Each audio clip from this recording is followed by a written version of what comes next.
Look at the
camera's not on. I reckon it'd help if I did start video. Is Candace, Miss Barnes? Ready?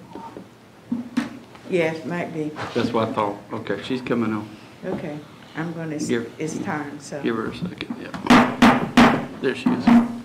Good afternoon. I'd like to call this special meeting of the Wilson County Board of Education to order. The meeting is being held remotely through Zoom video conferencing platform. The following board members are present in the boardroom: Mrs. Boyette, Mr. Borkin, Mr. Breen, and myself. And the following board members are participating remotely: Mr. Mercer, Mrs. Powell, and Mrs. Barnes. The meeting is being televised on Spectrum and Greenlight Channel 22 and live streamed through the Wilson County Schools YouTube channel. The public can also view the meeting through links on the Wilson County Schools Facebook. Can you all hear me? Yes, we do.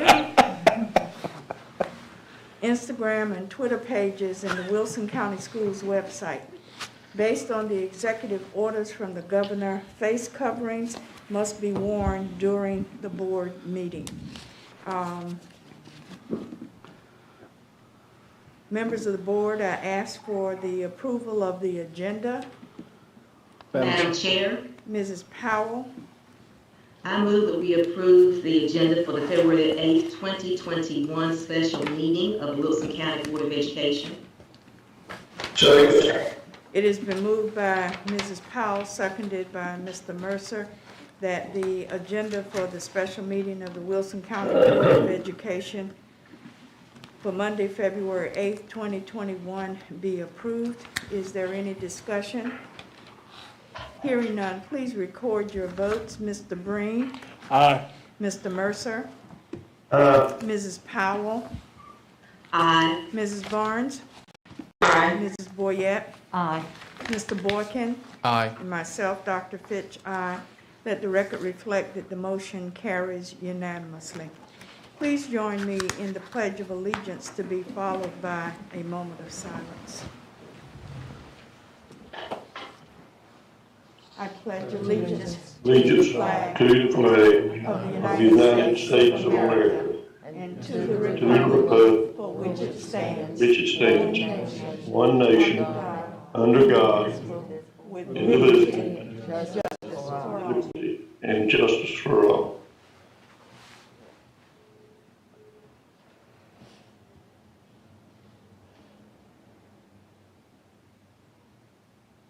Thank you.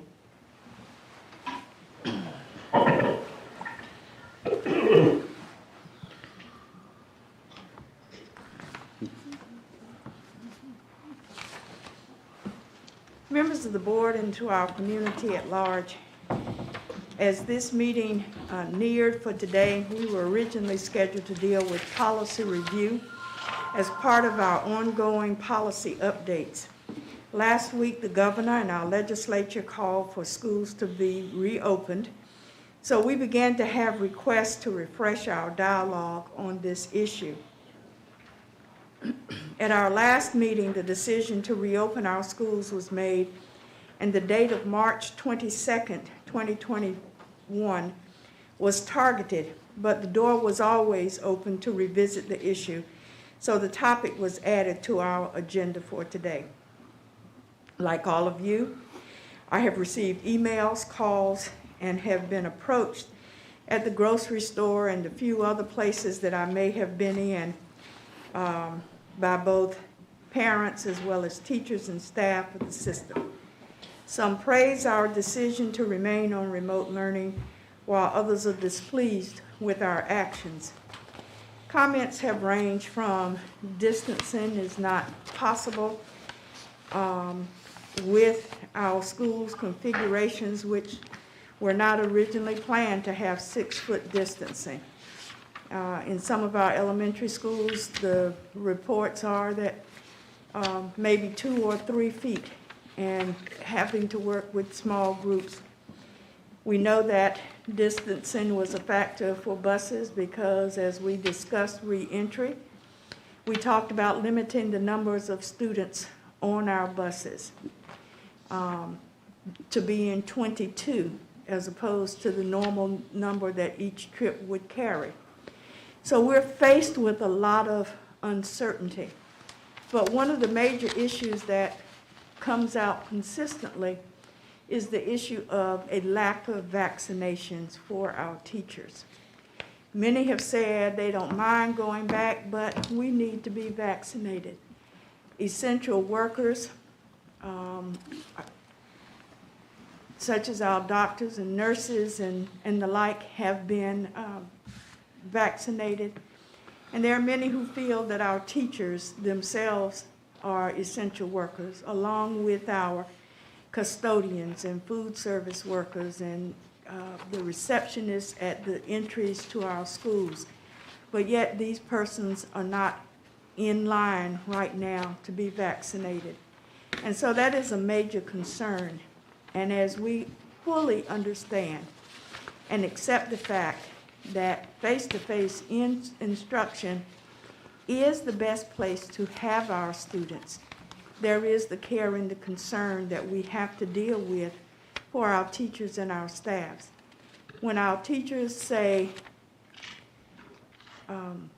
yes, you tell us that the numbers of students infected may not be as great and that they are not a major factor, we have to consider the fact that there are many people who are asymptomatic. And so they are not showing the signs of COVID. And persons are being infected where they have no idea where they have come in contact. At our last meeting, Mrs. Barnes, our board member, disclosed that despite her precautions and her lack of face-to-face interaction, she somehow contracted the coronavirus, COVID-19, and that she was recovering. So that is the dilemma that we are faced with when we hear our teachers and our staff talk about what do we do. So there are questions that arise regarding our school reentry, and I know that our discussion will be very forthright among all of you, but we do have to look at this, and we have always said that we would revisit the decisions that we make regarding reentry. One major question is, how can we get our teachers vaccinated more quickly when they are not at the head of the line right now? Yes, we opened with those who are 75. The CDC changed their guidelines and then said those who were 65 and above. And maybe some of our teachers who may be at 65 have been able to get a vaccination, but most of our staff have not been able to get them because they don't fall in the correct categories. How can we assure our staff that all are well when we bring them back? Yes, we do temperature checks. Yes, we ask questions about have they been exposed or the like. But we know that people are asymptomatic and that some people can answer quite honestly, no, I've not been around, because they don't know who has been carrying the virus. So a question of, well, do we get our teachers tested? Who pays for the test? The questions that arise out of this unknown situation continue to mount, and we find ourselves being faced with having to make a decision as to how our instruction will take place. The administration and the staff have worked diligently in providing us options and alternatives that we have addressed and that we have raised questions for, and that will be no different today. I do know that we loaned our parking lot at Fike a couple of weeks ago for the purpose of a mass vaccination effort that was very successful with the help of our partners in the community. And if I'm not speaking out of turn, Dr. Williams, are you open at this point? He's on the call. Dr. Ben Williams?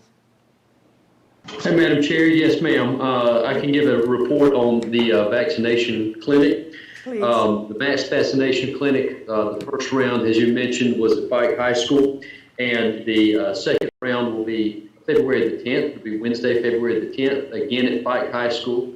This will be a drive-through event as well. This particular time, there will be appointment times that were set from the first vaccination that was done at Pike High School. And again, this is for the vaccination group of 65 or older in the Wilson community. Just a very quick note, this has been a tremendous partnership with all of our Wilson County partners, emergency management, the health department, hospital, law enforcement, rescue, everyone. So total Wilson County effort, and we're glad to be able to have our part of that. And this is for the second shot. This is for those who received the first through the original drive-through event? Yes, ma'am, that's correct. This is the second dose. All right. Any other information? Yes, ma'am, I would also go ahead and make note that there will be a vaccination clinic at Bettingfield High School in the cafeteria. This is February the 17th. Again, this will be for the vaccination group of 65 and older, and this will be by appointments. Our WASH staff and health department will be facilitating that at Bettyfield High School that day. So this is another general open vaccination clinic? Yes, ma'am, that's correct. I have a question for Dr. Williams, Dr. Fedge. All right. And that is the number that you would call for appointments at Bettyfield. Ms. Barnes, I can get that information. I'll be sure to share that out with the board. This one was just, we were notified and worked through this one not long before the board meeting, actually, today. So this one's new. We just got into the planning phase of this one today. But I'll absolutely get that information and share it out.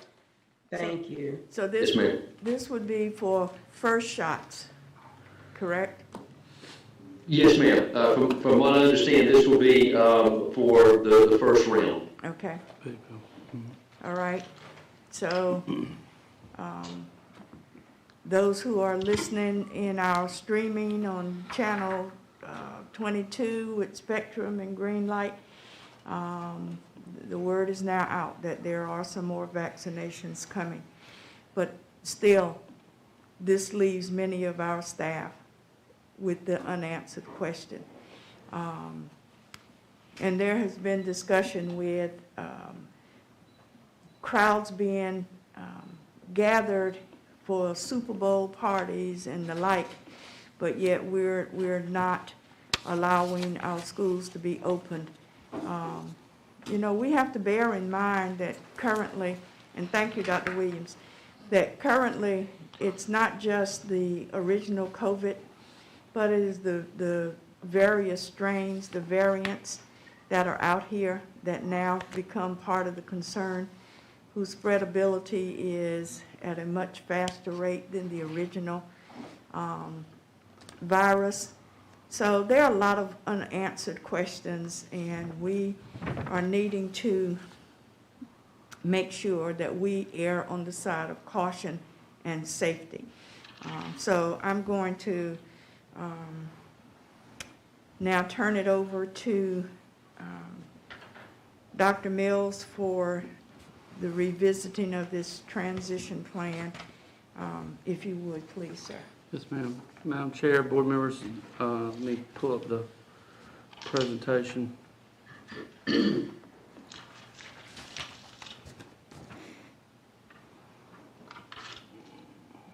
while you're doing that, let me give a shout out and a thank you to Eddie Dahl, the principal at Hunt High School, for your help in providing the technical assistance that was required today at Hunt so that this meeting could go through and be televised there. Thank you. Okay, should be coming up.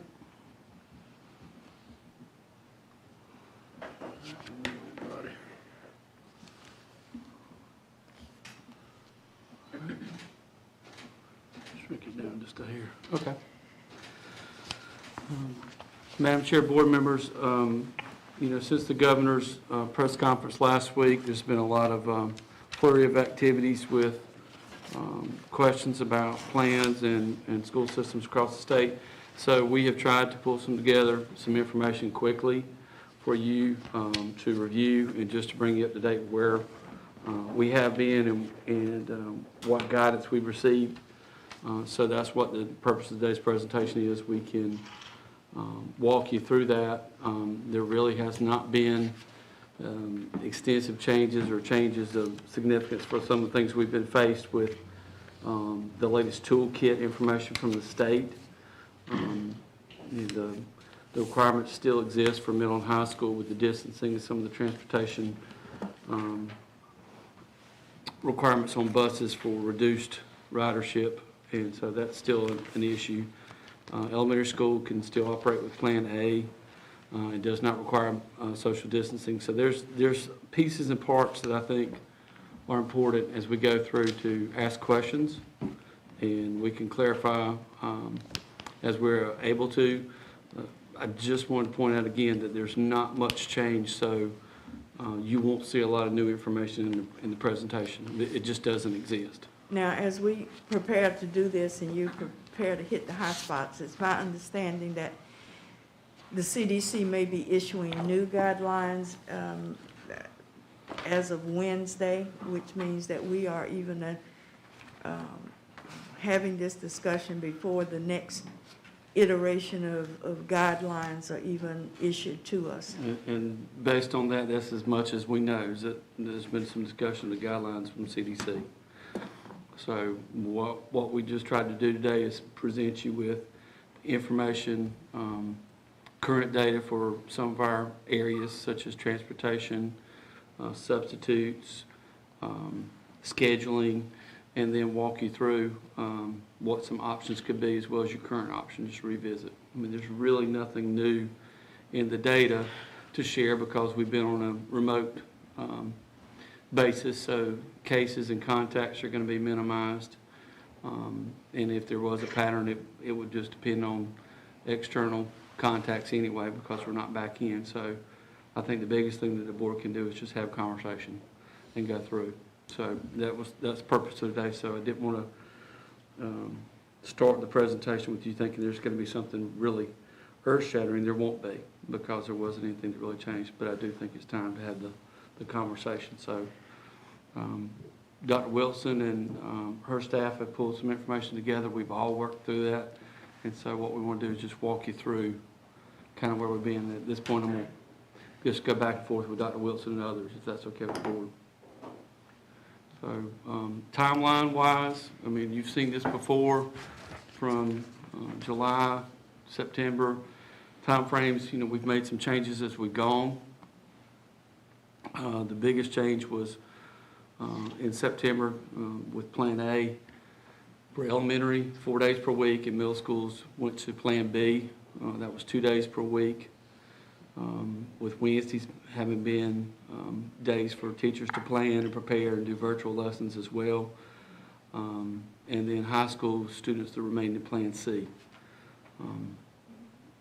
The only difference now that we're seeing is the press conference last week was that they did share ongoing research that would suggest that in-person learning among elementary students is safe, and other students.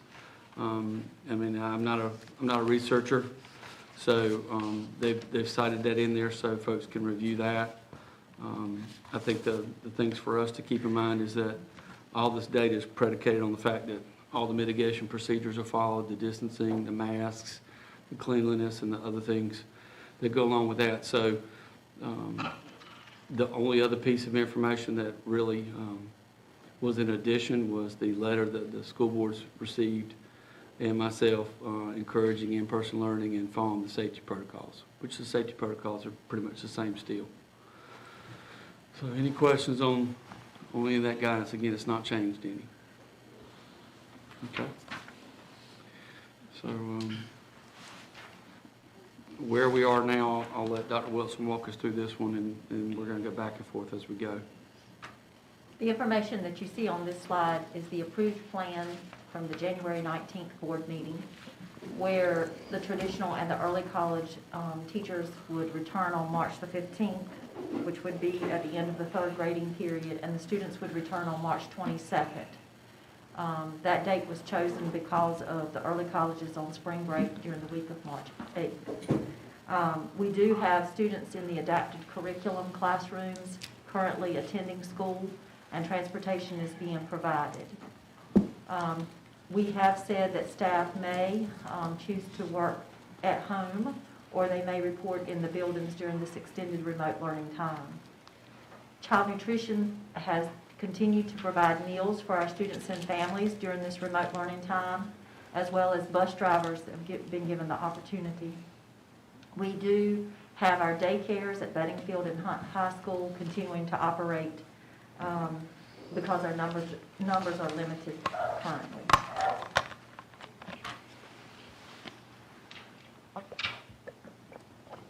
So we were thinking about what some current data that you might be interested in knowing. One of the questions that was asked at a previous meeting was about our virtual academy. And so you see on this slide the breakdown by the schools. We did extend the deadline for the virtual academy based on the decision from the board at the January 19th meeting. The deadline is now February the 12th, so we do expect these numbers to grow a little bit larger with a few days left. Dr. Parker pulled some information about our staff requesting accommodations and needing those by level, and you can see the elementary, middle, and high, and the number of teachers or staff members who needed accommodations. Our substitute data has remained the same. We still have about 68 that have completed the modules. That's not changed over the last few weeks. In transportation, as Dr. Mills shared, while our leaders, our state leaders and education leaders have suggested that we could go back to school, it is important to realize that middle and high school buses are still only allowed 22 students per bus under the Plan B. And we put up a typical bus for middle and high schools would be about 52. So that's going to make sure that we have several different buses to fulfill the capacity if needed. We will have our bus routes completed and delivered tomorrow, and that it is important to note that once these bus routes have been run, just like the first 10 days of any school year, there may be some changes, and there may need to be a possibility of some double loads. And that's important to note, just because of staffing and the routes that we do and so forth. We also wanted you to know about the immunizations. It's, as you well know, and Dr. Fitch, you shared that in your presentation, that they're not available for the under 65 population, and we currently do not know the timeline for the immunizations for our staff. Dr. Wilson, can I? One question when we're talking about the substitutes, this may be the attorney. I'm a Board of Education member. I'd be willing to take the module and be on the substitute list. Can I do that? There's nothing to prevent you as long as you've graduated high school, I think is the only requirement. I don't think there's any conflict there. No. Okay. I thought it might be with the payment. I mean, if I would say, no, I don't want any payment. I mean, I would advise you not to take the payment if you're going to Right, serve in the right. substitute role. If you volunteered your time, you'd want to comply with all the volunteer rules as well as being Okay. a substitute. But I don't think there's a problem, particularly given the immediacy of this need. Okay.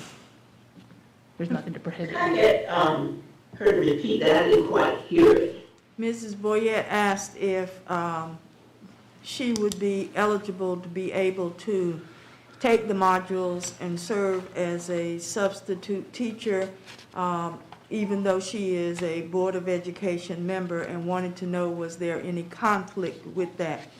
The board attorney has indicated that no, there would not be a conflict, that she would be welcome to do that as long as she met all of the volunteer and substitute requirements of having met the modules that were necessary. But it has to be strictly volunteer, is that correct? Because my understanding was that you could not serve on the board and work in the Wilson County Schools public system, but I guess as long as you're volunteering? The volunteer part is key. I would say don't accept compensation for it. And I also think that this is an immediate, urgent need that you all have. And we can talk further about it if that's what you're contemplating, Ms. Boyette, and any other board member. Would this require change in any policy, or would this be a state mandate that would have to be looked at, or she would be free? This would not be a state mandate. It would be governed by local board policy, and my understanding is that there wouldn't be a conflict, but I'll double check and make sure that you know what policy is referenced and what it actually says. And if with that ongoing policy, if there would need to be any revision of whichever policy is deemed appropriate for this to be applicable to? You could either revise the policy or you could suspend it with a 2/3 vote of the board. But let me Yes. make sure I've got the exact language to see if you even need to do that. Okay, thank you. Let me ask you about the buses. When you talk about the possibility of double loads of buses, what does that do in terms of the time the buses would arrive in school, and with students on that second load? Are they late? How much close proximity to the start of instructional time falls into play with that particular situation? So when it comes to a double load, that would be, think about in the morning time, that first load would need to come earlier and drop students off. So staff would need to be available during that time period. And then the second load would come closer to the beginning of the start of school. Okay. For the afternoon time, that first load would leave at the regular time, whatever the school schedule would be, and then the second load would leave later, so staff would need to be available. Sometimes that happens to where one school may have a double load morning and afternoon, and sometimes it would be to where they can make it happen maybe in the On one AM end or at one school and the PM on the other, just by switching buses around, Okay. Thank so you. that it wouldn't have to affect the same population of students. That's not unusual. That's, again, as Dr. Mills said, there are some things that we're talking about. It's just to remember that those are some of the things that would happen at the beginning of the school year, and it's going to happen. Okay, thank you. Dr. Wilson, how early are we talking about when you said that the buses would have to start early, 30 minutes? Do you have any idea? I don't, Dr. Williams may know a little bit more about that, but it does make a difference at the length of the bus routes.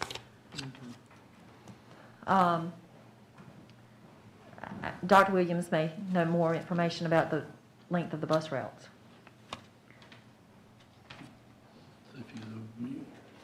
Dr. Williams, can you unmute and respond to that if possible? Yes, Madam Chair, I'm sorry, I'm having difficulty unmuting my computer today for some reason.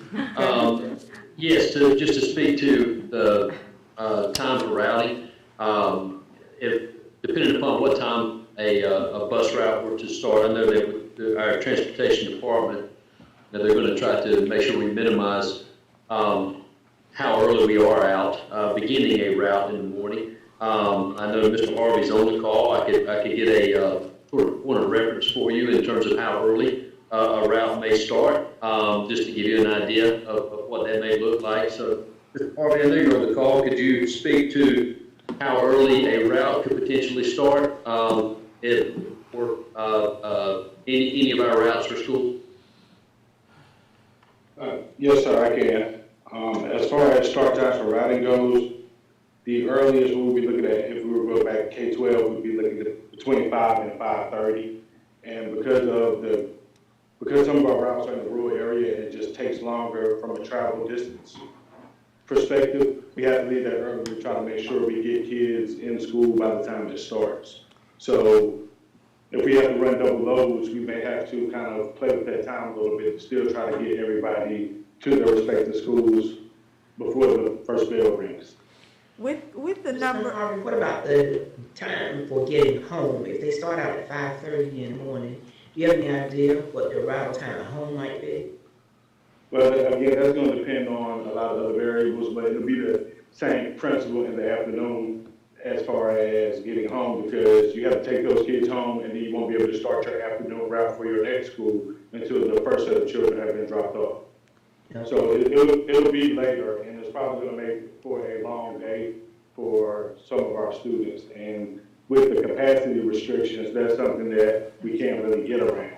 If we were picking them up normally, it wouldn't be this much of an issue, but because we're limited to only 22 per trip, some stops have 30 kids at them. So if that's the case, then we would have to pick up 22 of those, go to the school, and then go back and pick up the other 8 plus. so does this take into account the numbers that Dr. Wilson just gave in terms of the virtual academy and whatever projections remain for the next 4 days? In terms of numbers, Dr. Wilson, you said that you're looking for that number to increase from that total of 1448. Yeah, because we have 4 additional days, I mean, that could increase 5, or that could increase 10, or double that, I don't know. Some parents might wait till the last minute to make the decision, and some may have known that they were going to make a decision and heard about the board meeting and then decided not to enroll their students in this. But certainly that does make a difference, because if we use the current number, 1448, those students would not be on a bus route. Yes. And we have in previous surveys asked about the number of students riding the buses, and the majority of our students are riding in cars or walking. I mean, we don't have as many riding buses as what we've had in the past.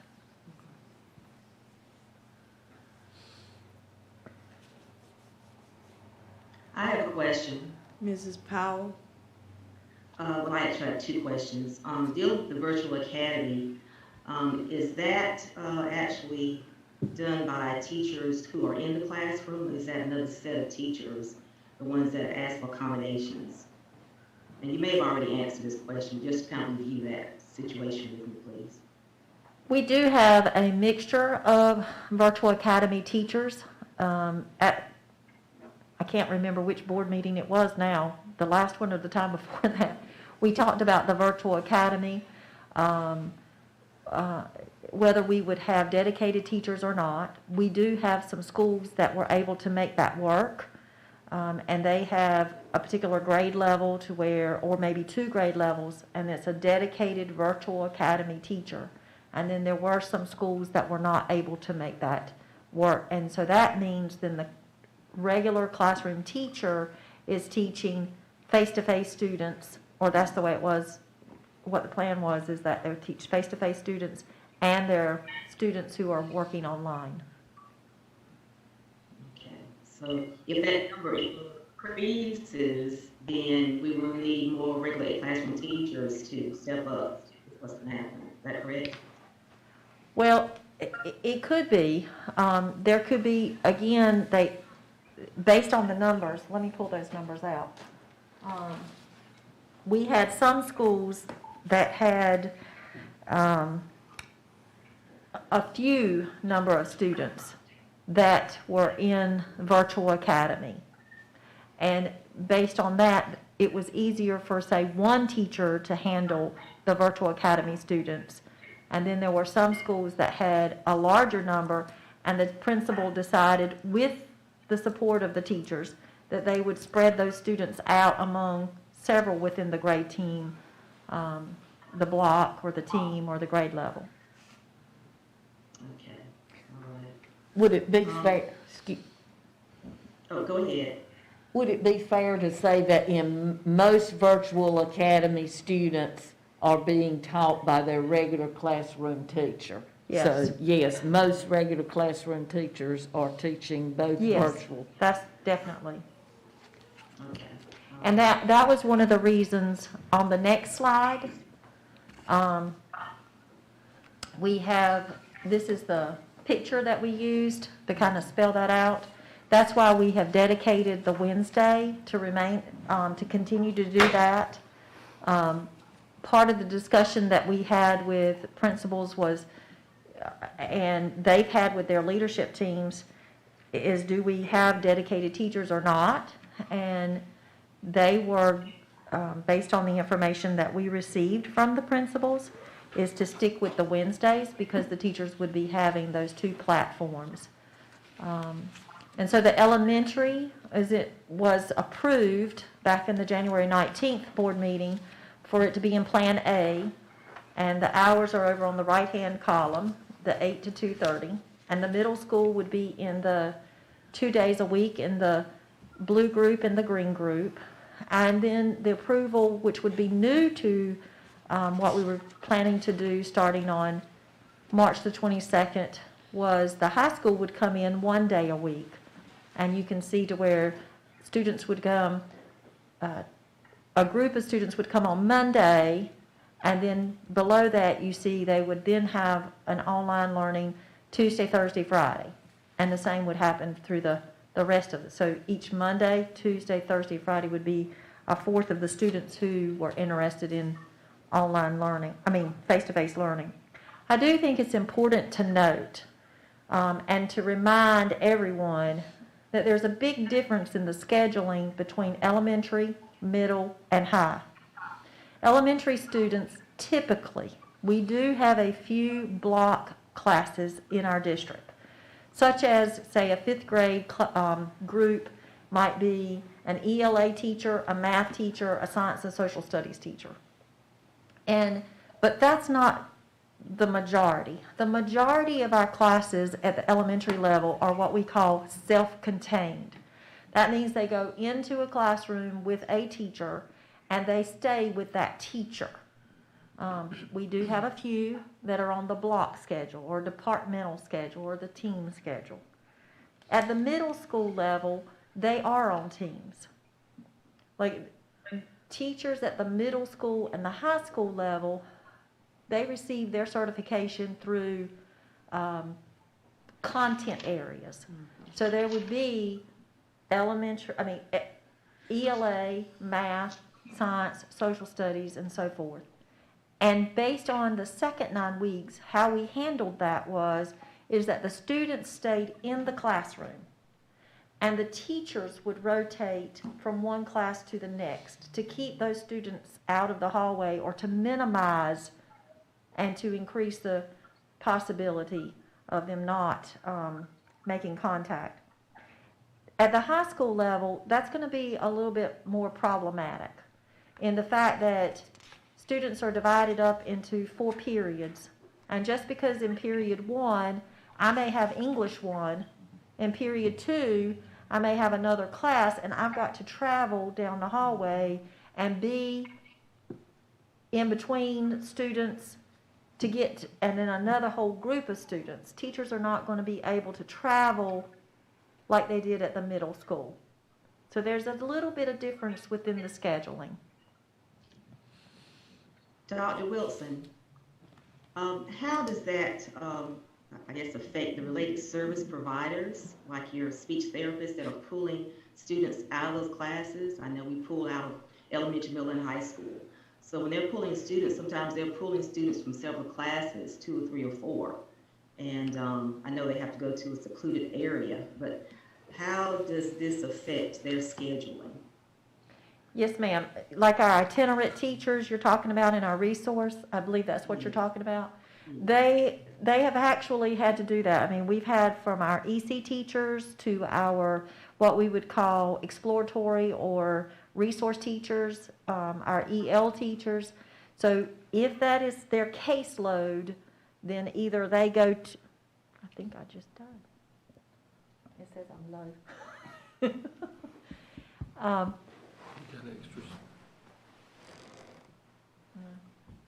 So, you want me to keep talking? Can you hear me? Okay. If you would. Go ahead. All right, so we have.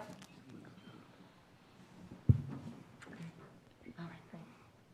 So those teachers who are assigned those students would either meet with those students in that classroom, if there's a cluster of students in that classroom, or they would have to pull that one student here, one student there, and socially distance in the new setting where they take them to. Does that answer your question, Ms. Powell? Yes, because I was just wondering, middle school and high school, how they are socially distancing. I know it's not really required as much with elementary, but there was still a concern there, if they're able to, because I know when I did it, you know, I pulled the students out and I had to pull out several at one time. Sometimes it was 7, 8, or 9. And I was just wondering how they are handling that with this situation that we are in. It has to be difficult because you're pulling them out from different classes into, like you said, a cluster. And I also did inclusion where, you know, you actually go into the classroom and assist. Right. So that requires, more bodies and more, less social distancing when you're trying to help a student with their reading and math. So I was just wondering how that was being done. Yes, ma'am. And I do have a question about the busing too, Mr. Harvey. The busing, and I guess I just wanted to kind of just review. We're only taking temperatures now when they enter the school, but not on the buses. Is that correct? Yes, ma'am, that is correct. Okay. On our next slide, since we have practiced, if you will, with elementary and middle, we thought we would share a little bit more information about the high school and how that will look. The first bullet talks about the enrollment by high school, just so you know of how we will make that happen. When I was talking about a fourth, Mr. Linden has pulled those numbers from Power School by each of the 5 high schools to group them, and we have a set of like A through D and E through G and so forth. And he has used that information and shared that with the high school principals to ensure that on that Monday, where you see that little schoolhouse with the people, is that 1/4 of those students would be present, and is make them as equal as possible. That's not to say that there might not be an issue, but be very cognizant of the fact that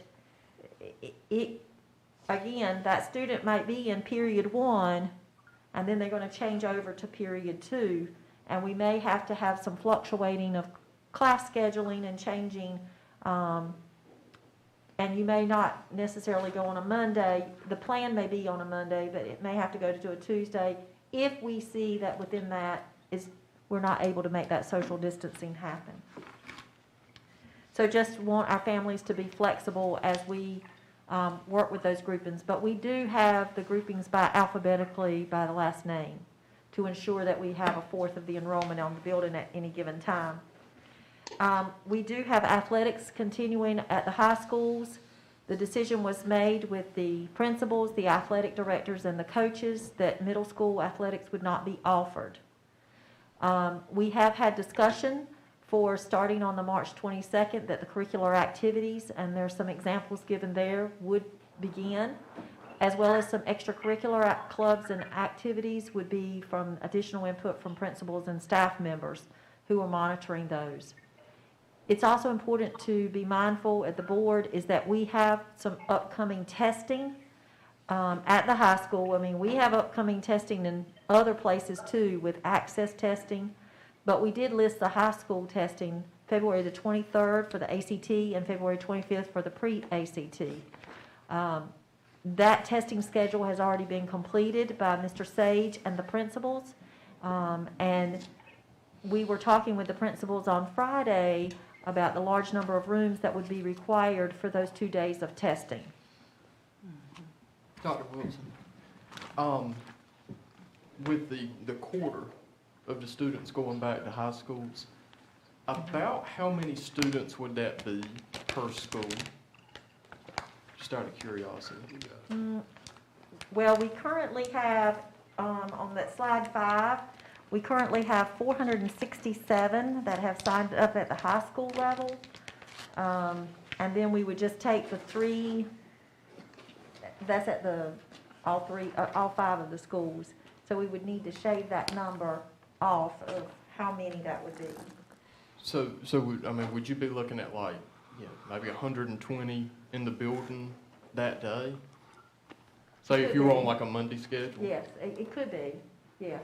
And again, I hate to give too exact of a number on that, considering that the 12th is the last day for the virtual academy. But it would be But I fairly understand what- limited as Yes. far as. Yeah, and that's one of the reasons, and I know that some people were very concerned about the high school being only one day a week, but that was part of the reason to limit that number and do one day a week so that we would reduce the number of students that would be in those classrooms on any given day. But that number that you're giving, that 467, those are virtual student enrollments. Correct. My concern is the actual in-class, face-to-face number of students. I know you're grouping them alphabetically, but grouping them alphabetically does not handle the class distinctions. It may not be an equal number of ABCs taking English 1 at the first period, or Math 3 at the second period, or World History at the third block, or some elective at the fourth block. My concern is, how do you get those students who are actually in a first period block and having a different schedule? My schedule is different than your schedule. You and I are in the same alphabetical blockings, but we have a totally different schedule. And so I'm having a real difficult time in understanding how you're going to keep that class, as the teacher already knows is the composition of that class, and how you're going to get a quarter of them and then be able to follow the next block of schedule, because those students have scattered into 3 other different sections. And so that's the logistics of that, to me, is what seems to be probably a nightmare scenario, trying to keep those classes together, because those students have already started working on group projects or whatever. And so how do you go about that distribution for that one day a week in face-to-face instruction? I don't know if I'm clear, if I'm making... I understand what you're saying. There are a lot more Barneses than there are Zoolanders. Absolutely. Okay. I understand that. Yeah. So if it's okay with you, Mr. Linden is on the line, and he could speak to about how he did that enrollment by the high school, if that's okay. That'll be fine. Good afternoon, board members.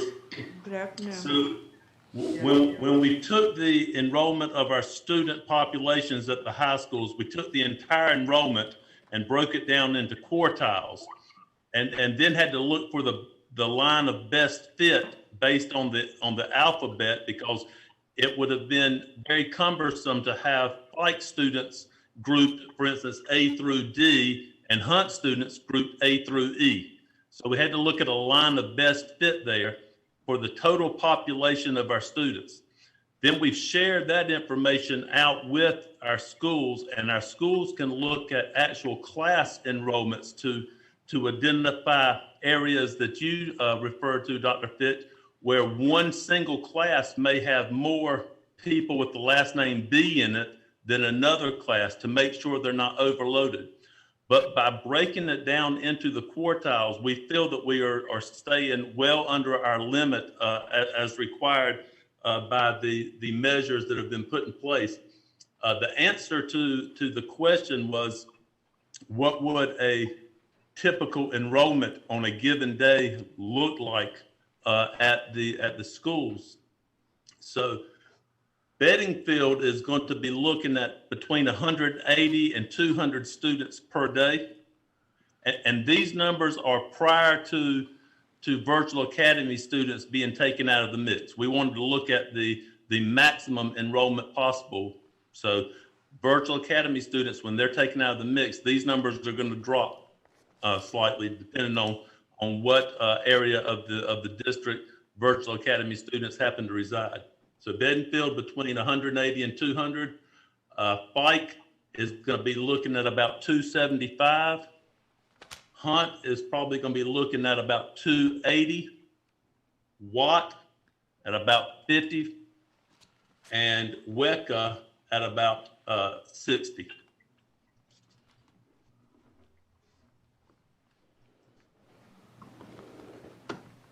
So like 713 total per day-ish. But not that I did the math. Scott Sage did the math and I'm following I saw along in his the chat. text, yes. Across all schools, yes. But from the teachers the teachers that I've talked with at the high school had some idea that on Monday they might have 7 in this class period and 3 in this period and no one in this period. In other words, they had been given the data, they had looked at it from my understanding to make sure that they didn't anticipate too many students in any block on any day. It had been worked out that way. And my concern initially was 1 day a week, but then the way it was explained to me was that it was going to be back to synchronous learning. In other words, on Monday, first period, whether that was your day at school or that was your day at home, everyone would be required to log on at the same time, and it would be just like the meeting we're having now. Correct. Everyone would be learning together. So it would not be as broken up. And when it was explained to me that way by the administrator, I thought, hey, this is better than not being at school at all, because it does give you some face-to-face contact. It gives you a time that you can talk with the teacher, get feedback. So yes, 1 day a week is certainly not what we want more, but that does look workable and it does look very advantageous. And I think that's just to sort of piggyback. That's one of the things that strikes me as interesting when we discuss, kids who are in the virtual academy option. Only particularly as it pertains to middle school and high school kids, it would seem like that even if they are virtual academy all the time, they're still going to be receiving the same synchronous learning in the classes in which they are enrolled. So, I mean, we wouldn't necessarily, specifically at middle school and high school, we wouldn't need necessarily dedicated virtual academy teachers. No, it would be next to impossible. Yeah. Because of their content certifications. So let's see if I have a clearer understanding. So at the high school, on that 1 day a week, the teacher still is working with the same bunch of students. It's just that a portion of that first period blocks students are actually in school. Everybody is getting the same instruction. It's just that some of them are remote and the others are right there in the teacher's face. The next day, it's another smaller grouping, but it is still that same class configuration, so that she is actually seeing face-to-face in the run of a week, her class face-to-face, but the instruction is still going on at the same pace. But she now has to toggle between what's going on in the classroom versus what's happening with those who are online. Correct. But it is all going on at the same time. That is correct. Very much like, as Ms. Boyette said, it would be very similar to what we're doing now, which is more challenging for our teachers. Thus, that's why we have that Wednesday that is separated to be able to provide support for our teachers during that time. And for them to be able to reach out to those students who may or may not need additional support, to provide any kind of professional development that they might need. So given that 713 students, is that per school Or is that across the entire system? That there District. would be 713 high school students in a building on any given day? Across all of our high schools. Right. But now you've still got the bus issues because you've got your middle schools and you've got your elementaries. So the buses still have the dilemma, as opposed to the breakdown of the students per classes. Correct. All right. But we won't know that for sure until tomorrow, is what I'm getting from this. No, until the 12th. 2/9, all bus routes will be completed and delivered. No, the bus routes, yes, but the virtual academy, We won't know until the 12th. numbers may change even after 2/9 because they still have time to sign up for the virtual Yeah. academy. But the routes would be set. Okay. Madam Chair, I can speak to that real quick, if that's okay. Yes. In regards to transportation. That is correct. So the routes are essentially done. We do have a little bit of finalizing to do before tomorrow, but that's being handled. That's being taken care of. And just to speak to the virtual academy, until we know for certain after the 12th who will be a virtual academy student, we can't account for those students. That's correct.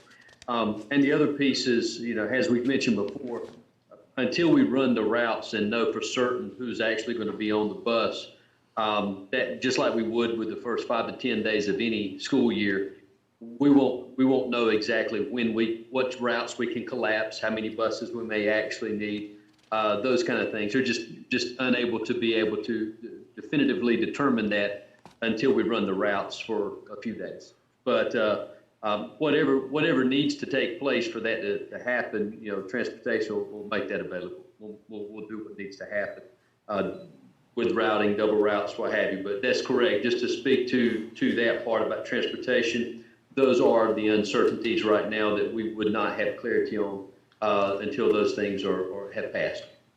Okay, thank you. If you want to continue now, Dr. Wilson, are there any other questions to this point? As far as questions, could it be possible for us to, especially at the high school level, to stagger bell times so that grades are released by hall, or not grades, but classes are released by hall, so as to further minimize traffic from class to class? I think I know what you're saying, but I think that could possibly happen, depending on where the classes are. But I'm thinking about, I'm in first period and then I'm going to go over to a second period class, and I may be waiting outside in the hallway for them to dismiss. Mm-hmm. So certainly I see that as a possibility at a middle school. That would make it really easy if they were switching, because they switch in teams. Okay.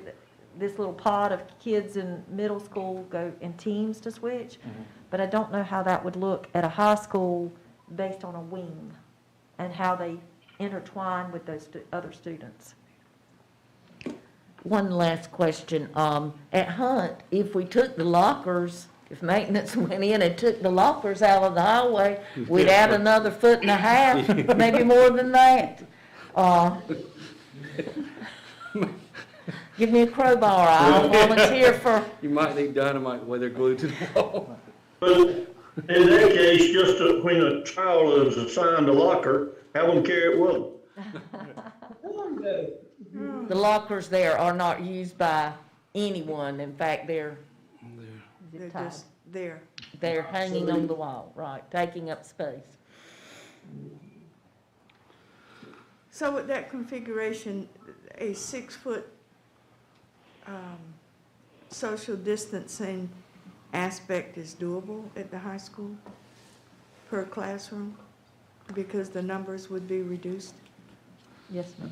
I think the conversation about high schools is it's really challenging to try and answer everything, because they're larger and there's a lot of moving parts. It's not a nice, easy grade level move, like even with teachers are moving instead of students in elementary.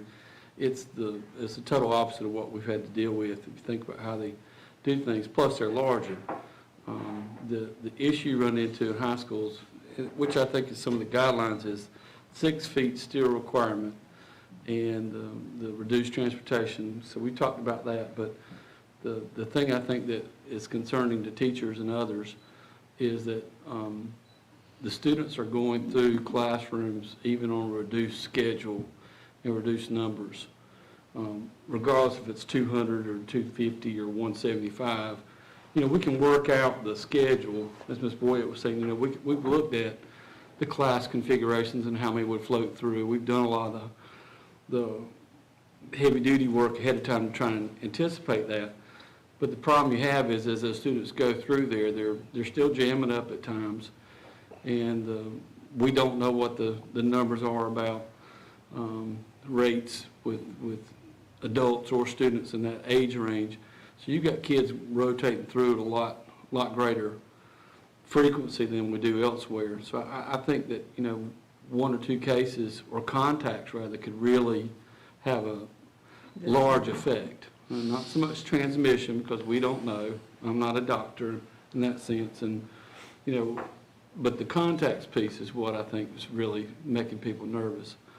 And that would be a chain effect at a high school pretty quickly because of how they do and the size of them. And that's why I think the 1 day a week, one, it reduces numbers, but it does reduce that sometimes. But that's still something you're going to have to debate about and talk about, because that's still the big piece at the high schools, is that you've got a lot of moving parts and you've got a lot of contact there that's not avoidable, like we could do in elementary and middle schools. So just keep that in mind when we're talking about that. I just think that's important.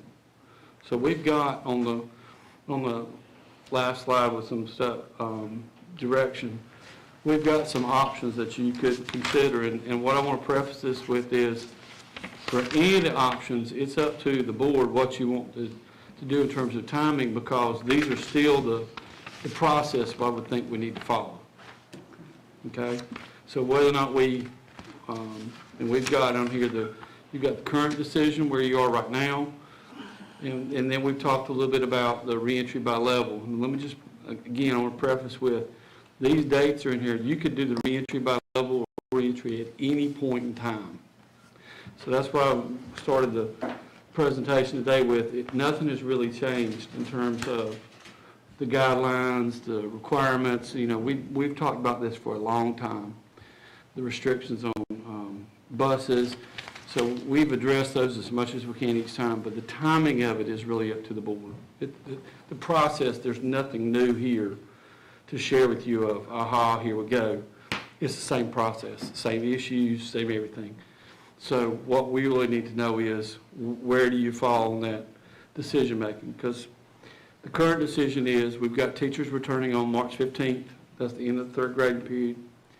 And then students return on the 22nd. And remember, that had a lot to do somewhat with early colleges being on spring break that week. And so that was days. It's kind of awkward. If you looked at reentry by level, you could have elementary and middle teachers could return next Monday, and students could return on the 22nd. High schools, teachers could return on the 22nd, and students could return on March 1st. And the logic with that difference is, again, this is feedback from principals and others because of the testing, where they've already got the schedules done. And as a parent, let me just tell you, the first week back, kids have not been back all year, and the first week back, we're going to have to call parents and tell them, if you're supposed to come on a Monday or Tuesday or Thursday or Friday, don't come this day unless you're taking the ACT, or come this day if you're taking the pre-ACT. It's going to be very confusing to try and send those calls out. That's my only concern with that schedule. Early colleges will be on spring break right after we come back. And then you've got full reentry, which is we bring everybody back, and saying, again, the dates, that's up to y'all, but 15th and 22nd could be ones we look at for teachers and students returning. But I would say that that's going to be difficult because of at the high school for the testing dates, and be very, very challenging on top of what we've already got. So really think the discussion with the board is, we can manage what, you've seen the issues we're going to deal with transportation or scheduling, but we do need time to notify parents, we do need time to notify staff, and look at accommodations if there are any needed, and we need time to make sure everything runs as smoothly as possible, because it's just a matter of these are the options. You can, again, bring them all back at the same time, which, that brings some challenges.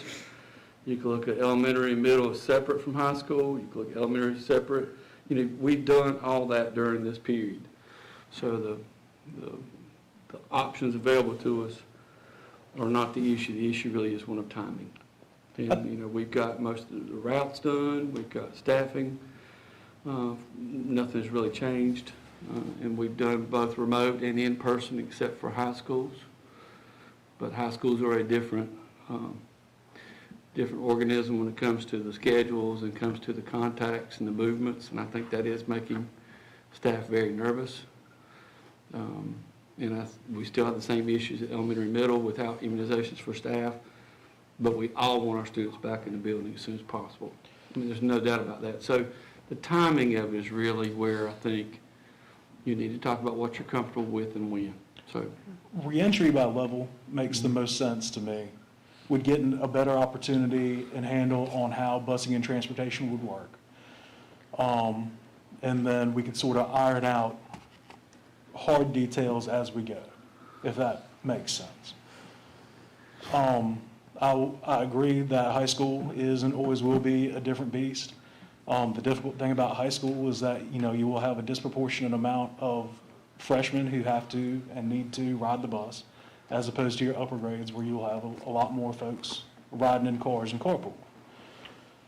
The good thing about reentry by level is that we've already got these routes for the most part down because we've run buses for elementary and middle school before.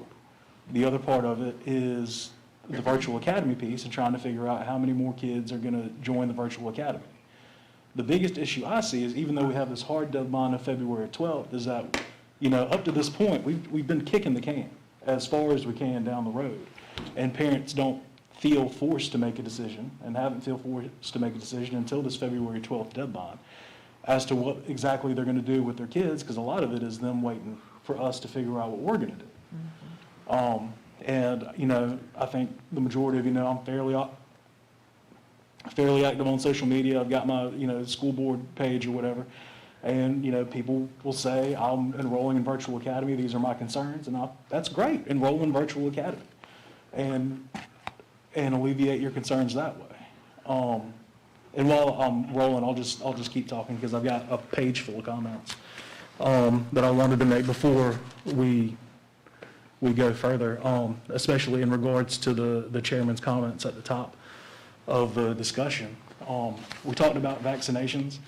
Our healthcare workers went back to work unvaccinated for 10 months with no hope or timeline for a vaccine. They still had to go to work. They still had to deal with the sick and infirm people. It's near and dear to my heart because my wife works on the CVICU at UNC Nash. She deals with COVID patients every day. They just started to get vaccines available to them December.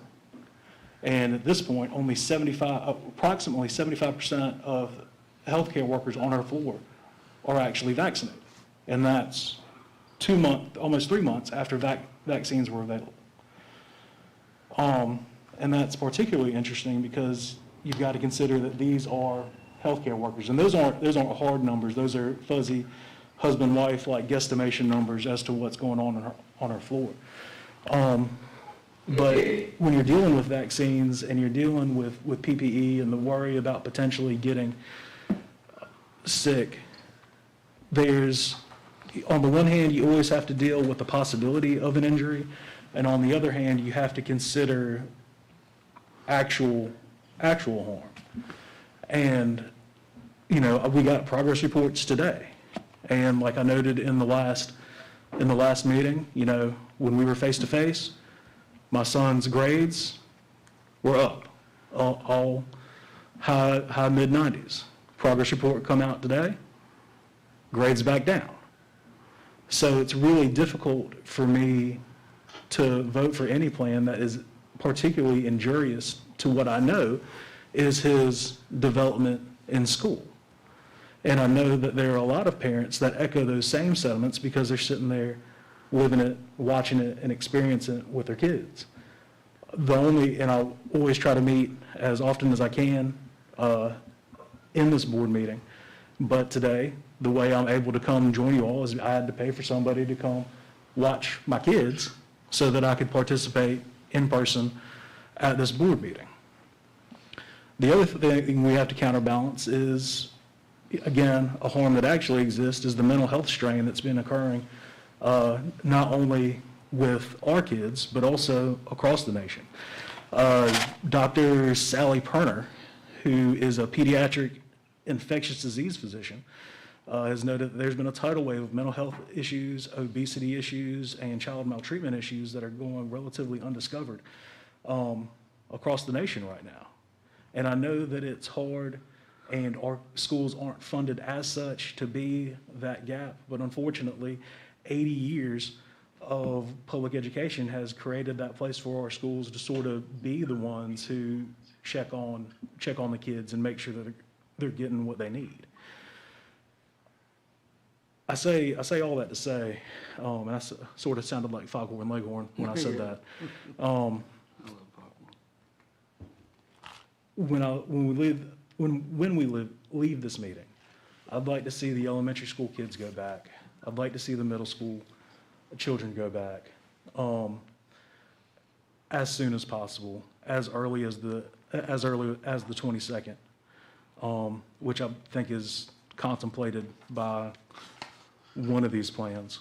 But I think the longer we wait and the more we kick the can down the road, even if we wait until, quote unquote, there's a vaccination schedule for teachers, and that was something that was discussed previously. There's nothing in stone or otherwise that says by March 22nd our teachers are going to be vaccinated, and even if vaccinations commence on March 22nd, there's nothing that says that they're going to receive those vaccinations, and they're not going to be able to receive both doses until most likely April or May.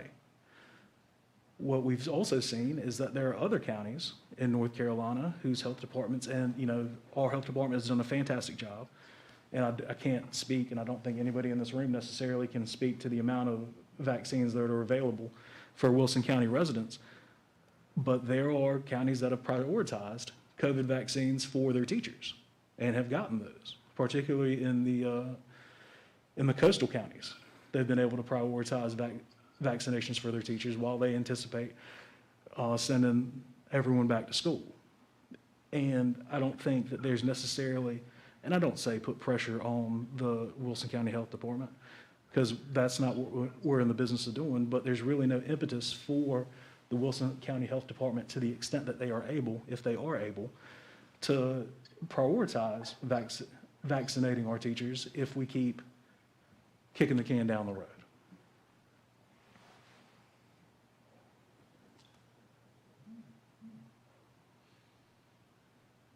I want to Got it? weigh in. Are you This done? is Bill. Oh, yeah, I'm Okay, Mrs. Barnes?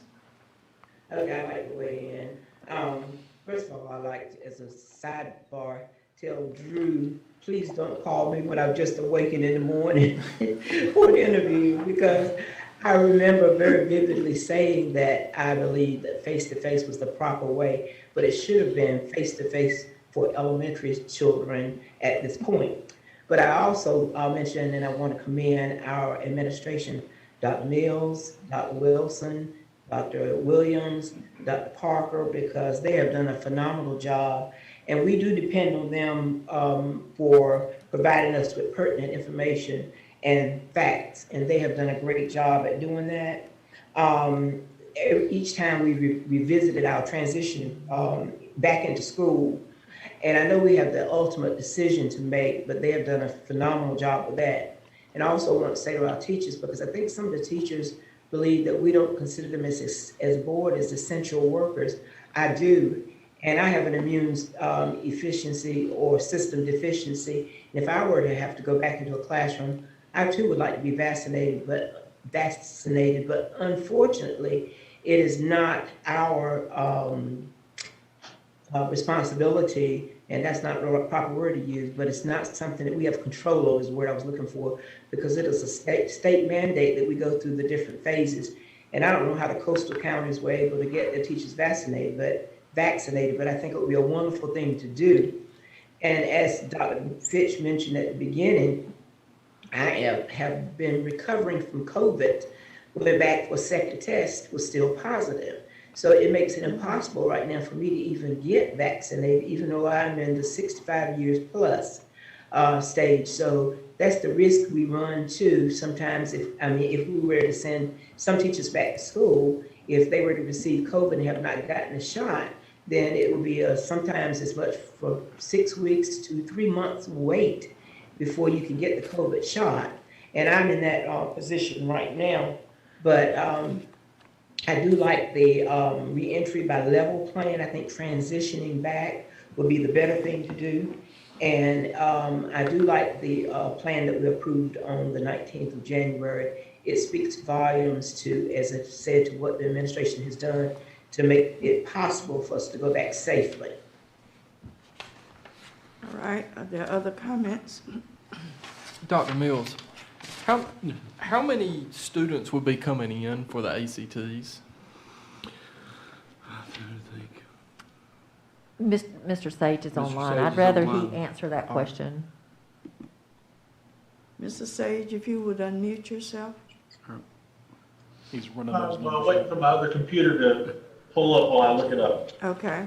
I know when we met with principals on Friday, that at least 2 of the schools had around 20 or so classrooms scheduled to spread out to do the testing for those state required dates. So I mean, those are dates we don't set. So it would, On that Tuesday,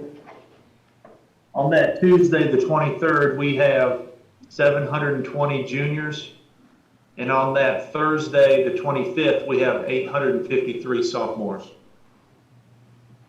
So really coming in before the ACTs really defeats the purpose, in my opinion, of, the social distancing and everything as far as, high schools are concerned.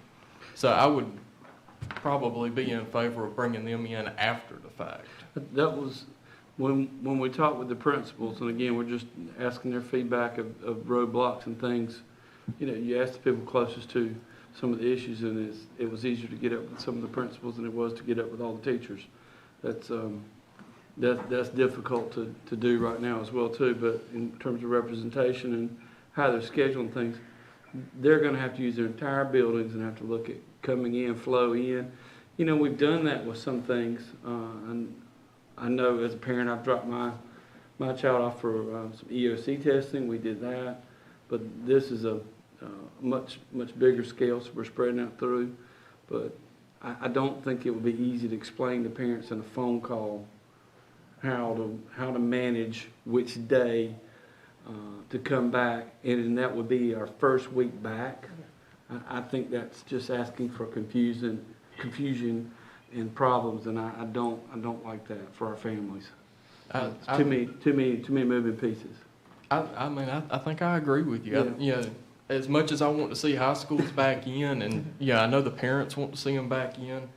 I think for the safety of the students and staff, it needs to come after the building is kind of emptied as far as testing.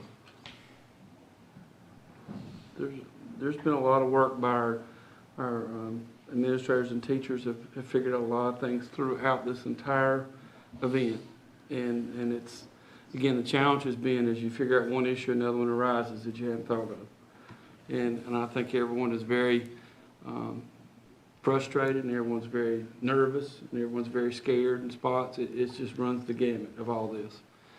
But I think we're still at the same decision point as we have been, which is when and in what fashion, because none of the issues have changed. We're still dealing with, as all of you pointed out, same issues. Well, I do just want to note that Yeah, I do want to see high school students walk across the stage this year.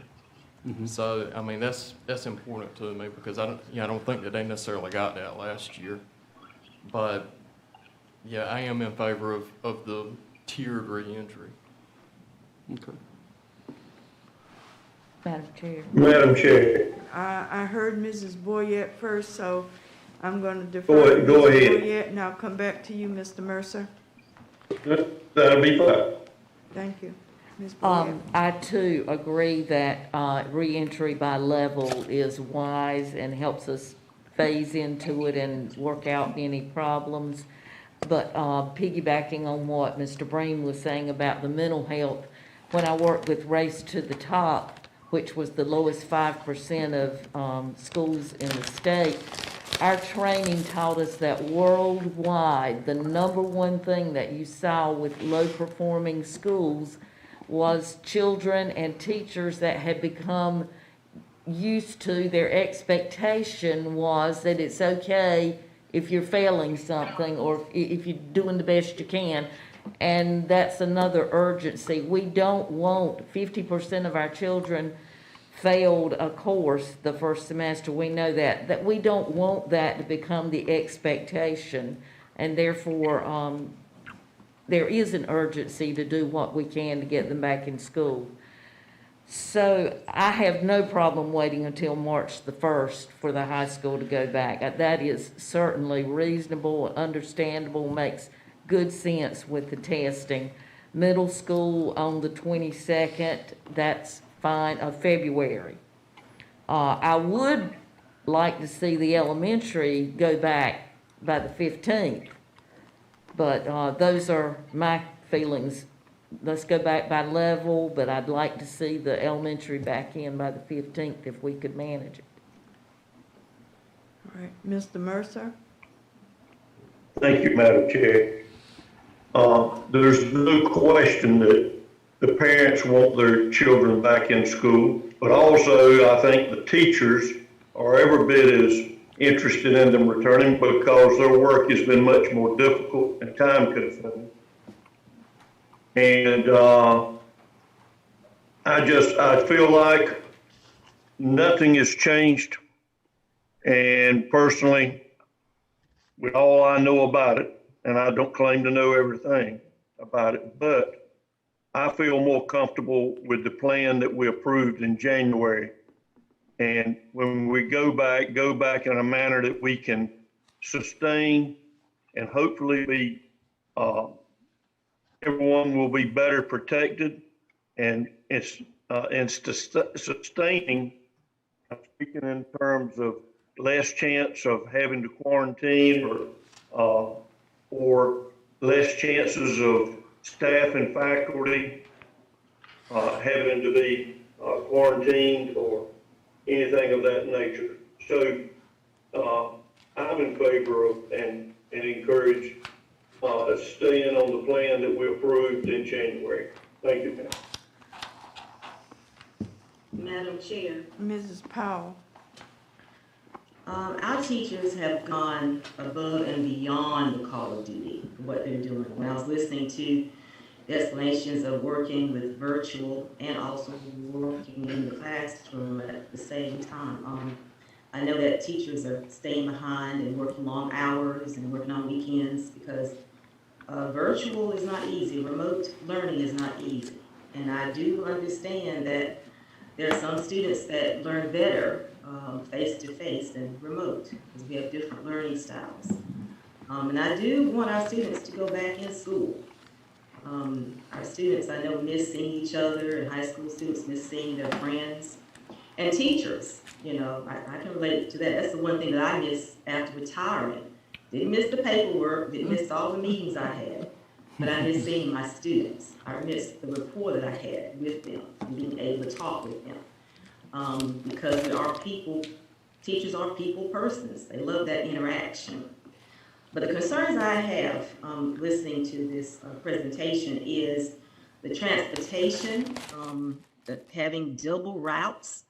I mean, children having to get up, because I remember hearing at one time children getting up to catch the bus at 4 or 5 o'clock in the morning, and that just made me just cringe, the thought of a child staying on a corner in the dark. And I have a problem with that. And then double routes, you're thinking, well, what time, the question was asked, what time are they getting home after school? I mean, you know, you wonder, because I actually have been out and seen buses like 7 o'clock, 8 o'clock, and I'm thinking like, what is going on? So evidently I'm thinking someone, a bus driver evidently didn't show up or called in sick. So that required someone else to go and get that route after they got home. So those kids would get home late, parents calling, you know, and wondering, you know, I'm sure, where's my child? Why isn't my child home? So that's two concerns. And also my main concern along with that is the vaccinations. Because teachers, I think, you know, they would be a little bit more comfortable knowing that the vaccinations are out there and being offered to them. That's why, you know, in my opinion is we need to wait until our, I guess you can call our frontline teachers are able to, our teachers, not just teachers, I mean, just say teachers, but teachers, our assistant teachers, our cafeteria workers, our bus drivers, our office staff, that have opportunity to actually, you know, get the vaccination. I know there are going to be people that, as it is right now, I think that's a concern, that are not getting vaccinated. It's being offered and people are not going forth to get it, but that is a choice. But I think that it should be a choice that we should allow our teachers to have. I mean, I remember one teacher, a quote saying that, let me see, I actually wrote it down because it kind of touched my heart. I may be replaceable to the school system, but I'm not replaceable at home as a widow mother of 2 children on my own, and my children being dependent on me. So we have situations out there where, you know, people have to work. I mean, they'll do whatever we say because they have to work and they need the money. They've got an income, they've got to pay bills. They don't have a choice. But I really do think that we need to, you know, give our teachers a chance to at least wait until that vaccines are available to them. To just because of what they're going through, we owe it to them. And I do understand our parents. I, you know, as a parent myself, you know, you want your child back in school. I'd want my child back in school too, to learn, you know, and I know teachers or parents are saying they're not teachers. You know, that's the teacher's job, but parents are teachers also. But this has been tough on everyone.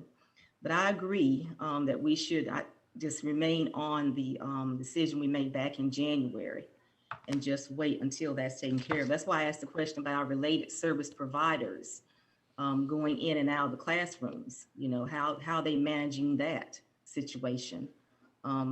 Teachers want us just to hold out just a little while longer. And I agree, because we have teachers and parents that have elderly parents at home. And that would be one thing, because I try to put myself in people's positions. I try to think through it either way. What would I do if I'm in that position? And if I was a teacher and if I taught right now and I had kids in school and I would go and I would teach, which I would have to, because that was my livelihood, and then return home to my mother who is elderly, you know, I would feel unsafe to do that. So I'd probably be to the point where I'd have to just wave at her from the door and not even go in the house. But then, you know, what situation would that put my mother in, not having me there to help her? So it's a balancing act. I mean, I feel like we're juggling. We're talking about how we're in high schools numbers, and it's like a juggling act that we're doing. And we really have to be careful how we play with people's lives. I know education is the most important thing, but we need to at least put our teachers' minds at rest a little bit and just wait a little while longer. I think that we need to do that. And parents, I know that, you know, you're twiddling your thumbs, and it's restless. It is. And our kids, and I understand the social emotional development of a child is very, very important. It is definitely that social interaction, being around other kids, being around teachers, learning, just being a part of something that would help them in their growth is very, very important. But I believe if we wait a little while longer, we can maybe assess that and get that taken care of, hopefully. But that's just my spiel on it. All right, I believe everybody has had a chance to express their opinions in addition to having received the information that the administration has provided to us yet again. And there are options that they are now having on the table to go with the current decision that we not return until March the 22nd. At a reentry by level, with students not returning to the classroom until the 22nd at the elementary and middle, and that the students return at the high school on March the 1st, or a full reentry that we have all schools and all students returning on February the 22nd,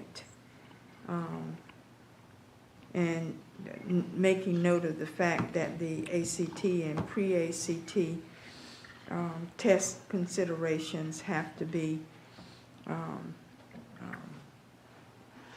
dealt with. So we're at that point again of having to make a decision, members of the board. And Mr. Mercer? Yeah, Madam Chair, with a couple of quick thoughts in mind. We've been at this almost a year, and I agree with Mr. Green. We've been kicking the can, and it'd be a shame to kick it that far and that frequently. And now when we're facing, hopefully, some vaccines that would help us, to give up on it too quickly.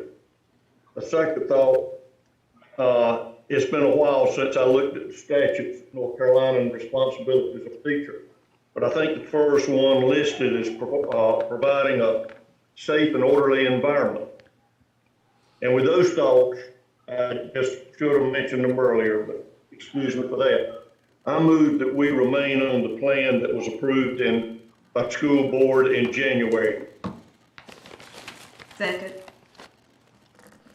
There is a motion on the floor made by Mr. Mercer, seconded by, was that Mrs. Powell?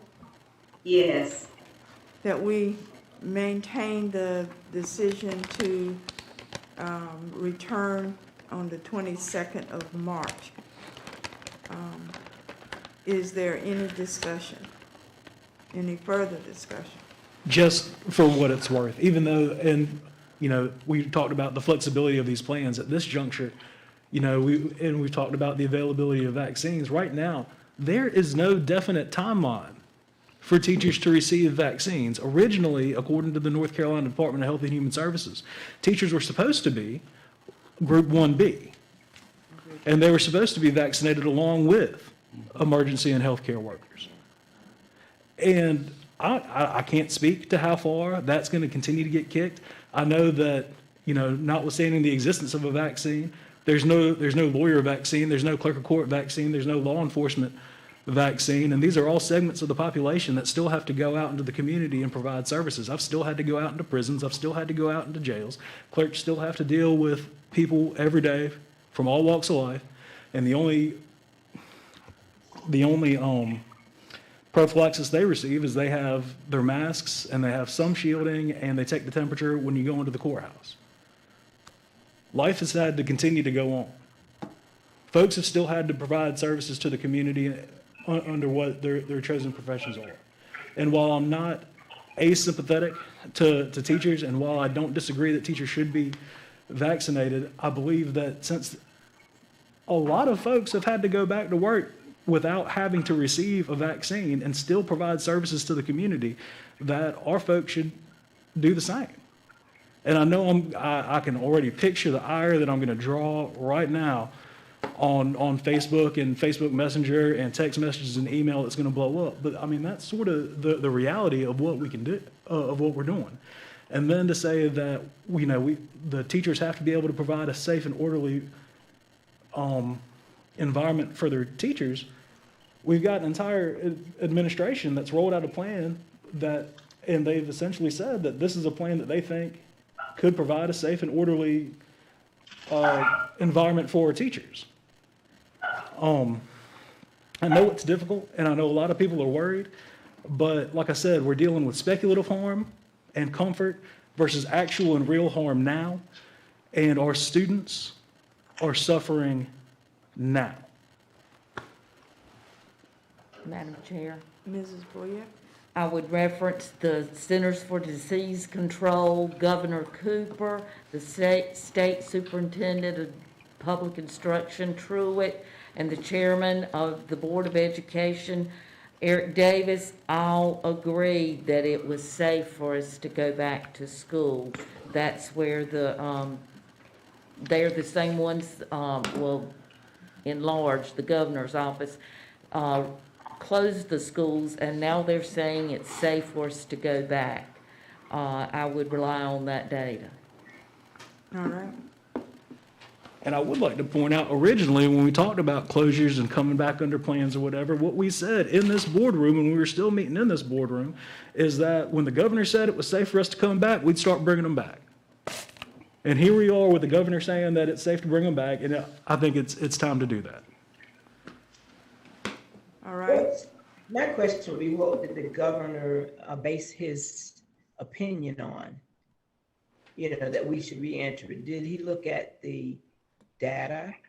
Did he just decide now's the time? That would be my question. How did he base his decision? And I mean, we all don't know that. Let's pull up that letter that he sent. All right, please.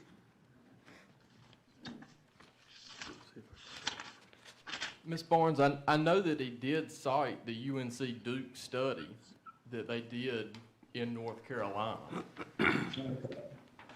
I do remember that. And I failed to say Dr. Cohen with the Department of Health and Human Services was also in agreement that we should return, that it was safe to return. Madam And Chair. so is Dr. Fauci. Mrs. Powell?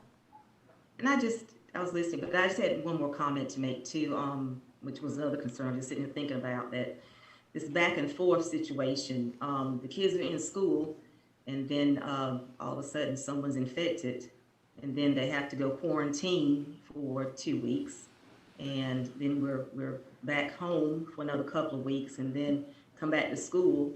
So that same situation is still kind of puts us back a little bit, because saying we want the kids back in school, but we still have that, the pandemic is still out there, it's still there, and we don't know, some people are asymptomatic.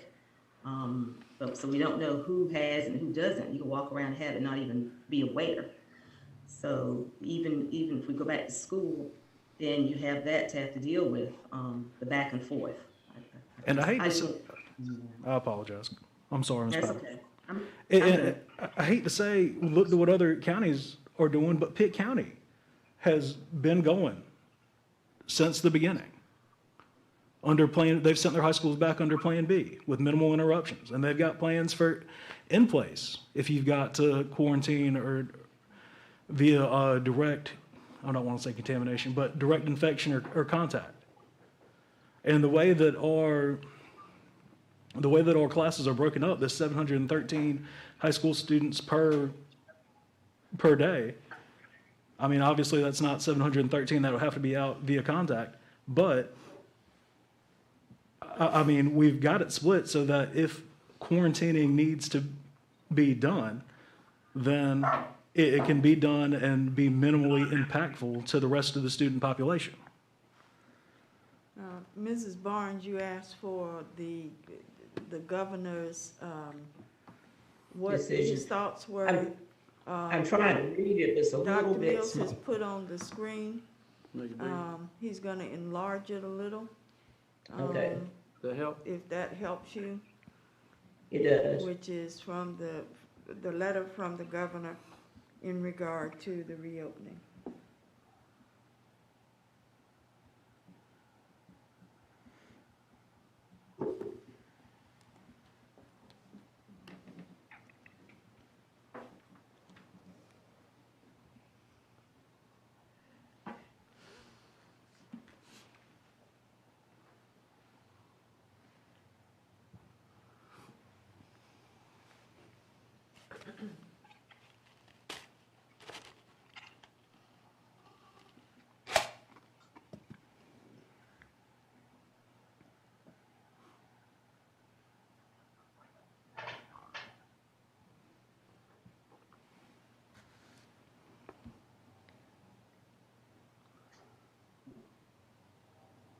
Okay, got you. All right. Are there any other comments before we take a vote? Madam Chair, I'd Mr. like to, Borkin? I'd like to say that, you know, the governor did come out and say that, you know, it is safe for our kids to be back in school. And, you know, for us to hold our kids out, I think is more dangerous than putting them in school. Because, you know, I've gone to some of these schools and I've talked to the teachers. And, yeah, some of these students are signing in to the remote classes, and the background, they're sitting in the car outside of their parents' work. And every day, you know, this student or these students sign in, and they're sitting outside of, you know, whether it be Merck or Bojangles or wherever it may be. You know, that's the backdrop every day. You know, and we've got to step in. I mean, we have got to help these kids. So, you know, with the governor coming out and saying that it's safe to put them back in, yeah, I think that we need to I think we need to heed what he's saying. And that's all I wanted to add. I'm in agreement with Mr. Green and Ms. Boyette as well. All right. Thank you. Other comments before we take a vote? Hearing no other comments, please record your vote. Mr. Breen? Nay. Mr. Mercer? Mrs. Powell? Aye. Mrs. Barnes? Nay. Mrs. Boyette?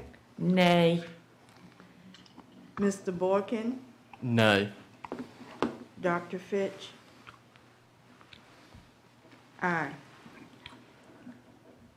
The vote is 4-3 with Mercer, Powell, and Fitch casting the dissenting votes.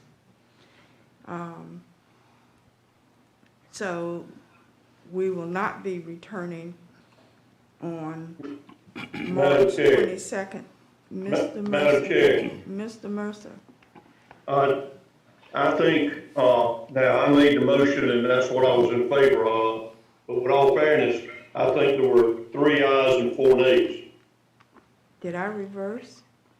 No, you did it right. You did it I right. did it correct, sir. Yeah, the motion fails 4-3. The motion fails, Okay, that we do not return at the current date of March the 22nd.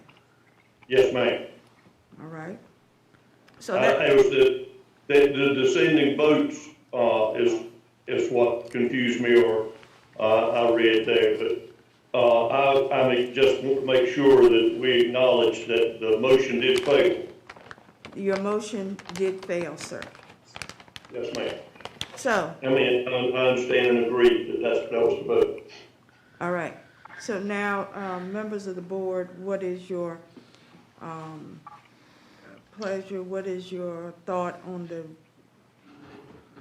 reentry by level, full reentry?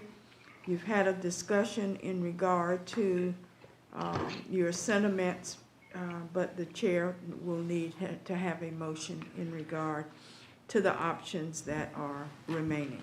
Madam Chair, Mr. Breen, I move that we reenter by level with elementary and middle school teachers, with the elementary and middle school level teachers returning February 15th, students returning February 22nd, pursuant to the schedule that we voted and approved on January the 19th of 2021, and at the high school level, teachers returning February 22nd, with students returning on March 1st, subject to that same schedule that we voted and approved January the 19th of 2021. I'll Second. second. it has been moved by Mr. Breen with a double second by Mrs. Boyette and Mr. Boykin that we reenter by levels with the elementary and middle schools, with the teachers returning on the 15th of February and the students returning on February the 22nd, that the high schools, the teachers return on February 22nd, and that the students return on March 1st, with the scheduling as developed in the previous reentry concept. Is there any discussion?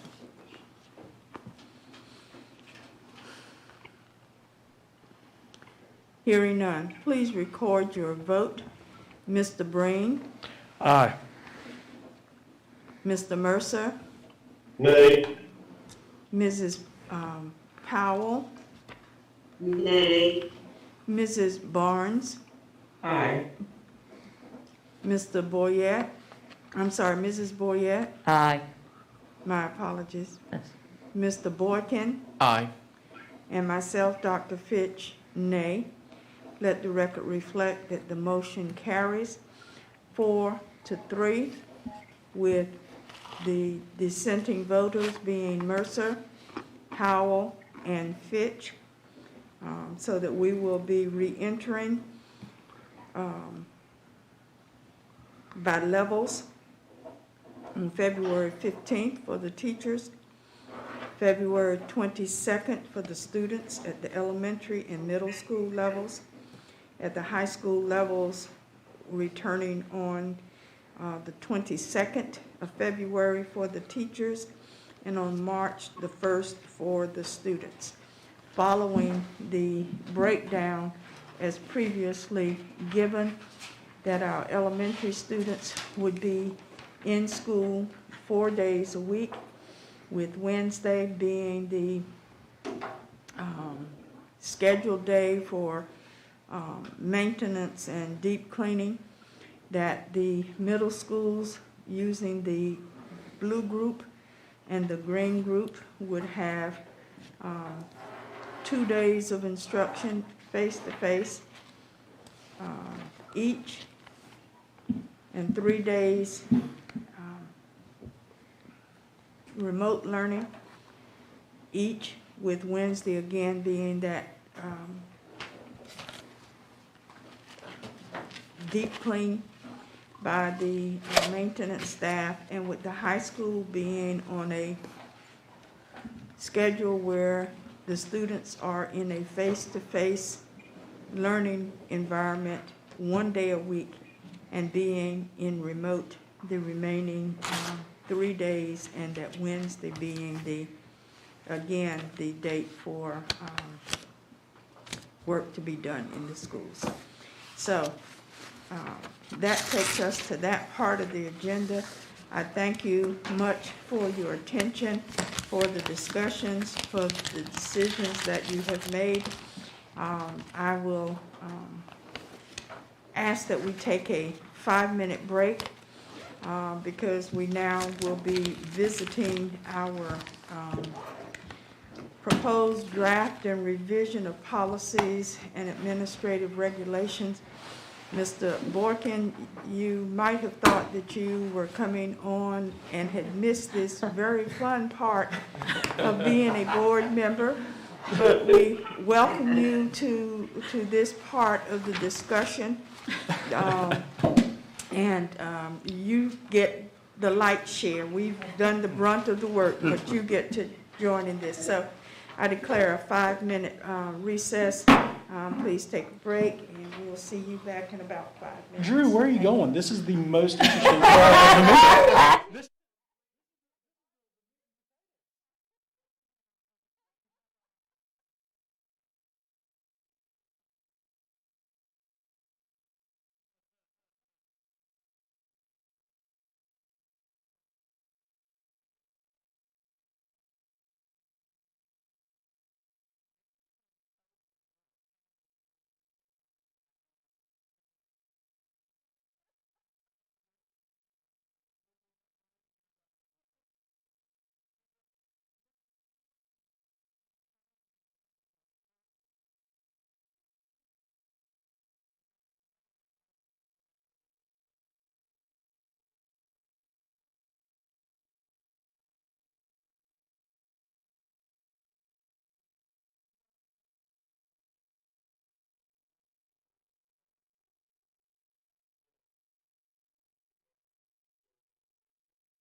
Yeah, I've got it on. We're all big Star Wars people.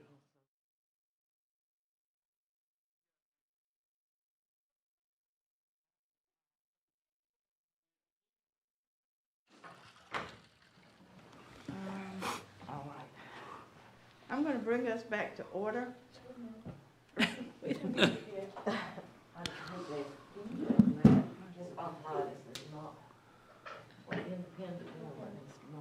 I know, I hate that.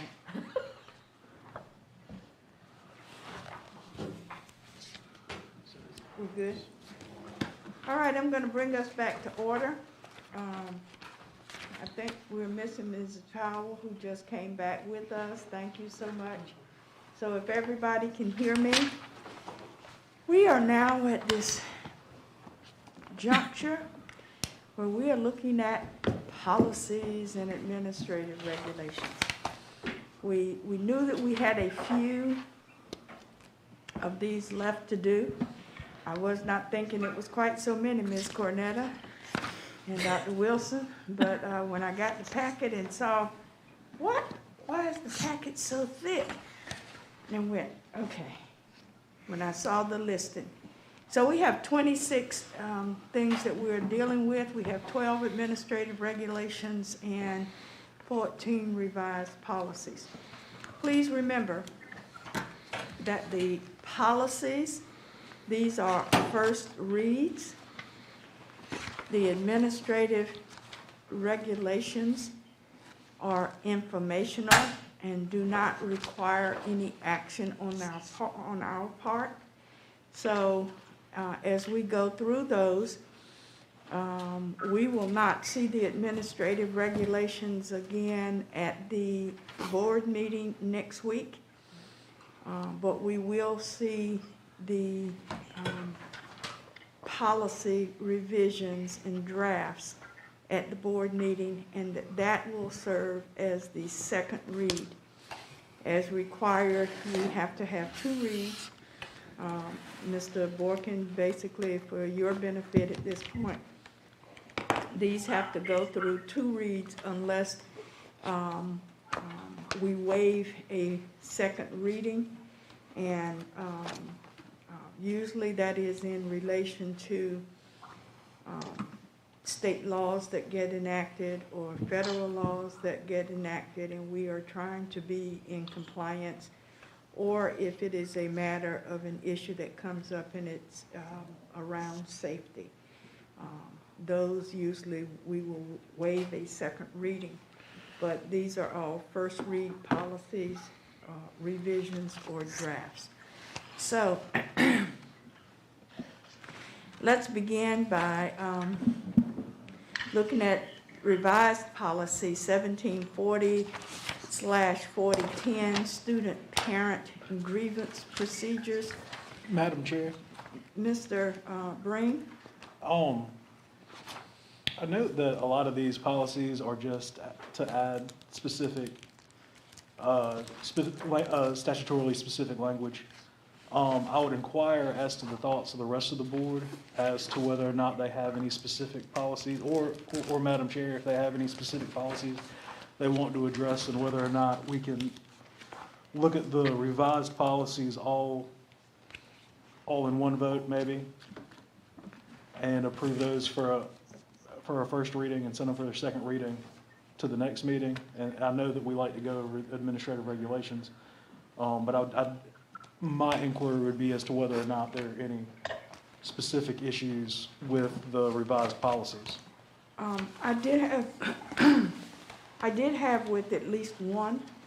I did not make note on my master sheet. I did on the individual policy. So if you'll give me a minute to skip through and do, I may be in agreement that because most of it is statutory language and just a change or an addition of a definition, that it may be possible for us to be able to go through these, and if we want to accept them en masse, we may be able to do so. And if there are any others who have a specific revised policy or administrative reg that you had questions about. But right now, we're just basically talking about those revised policies and not the administrative regs. Yes, ma'am, because Okay. I know that we like to normally go over those for a little bit. Okay. Members of the board, are there any of the policies that you may have had an issue with, or if we can take them en masse? Madam Chair, Mr. Mercer? basically, I agree with the idea of handling them in mass or together.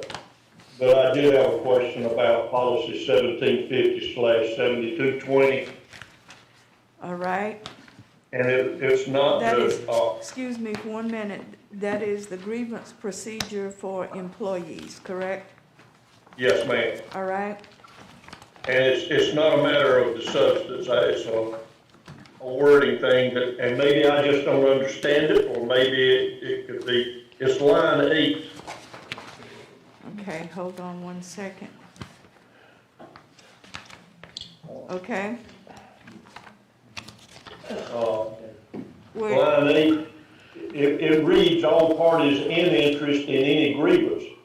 That first in interest, is that the way something is stated, or, I mean, I would have thought of interest, but maybe it's, I mean, it's, reading in a manner I'm not familiar with.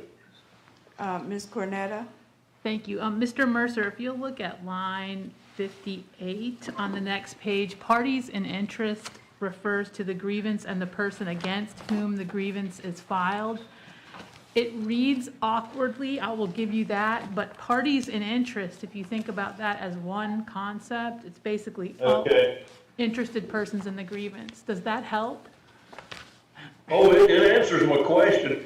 I still don't think it reads real good. I mean, even the phrase itself. You're But, not wrong. You're not wrong. But that's because it's probably something outside my circle, so to speak. Is that a phraseology in legal parlance? It is. Okay. Okay. Does that help? Yes, ma'am, that answers my question. All right.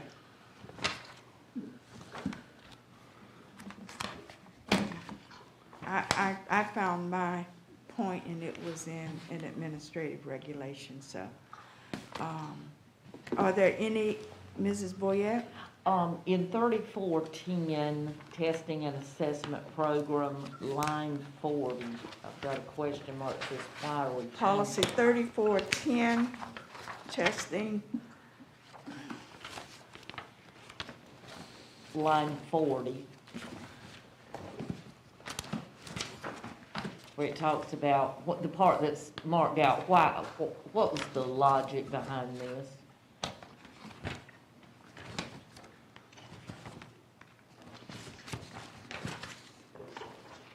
What line are we looking at on that?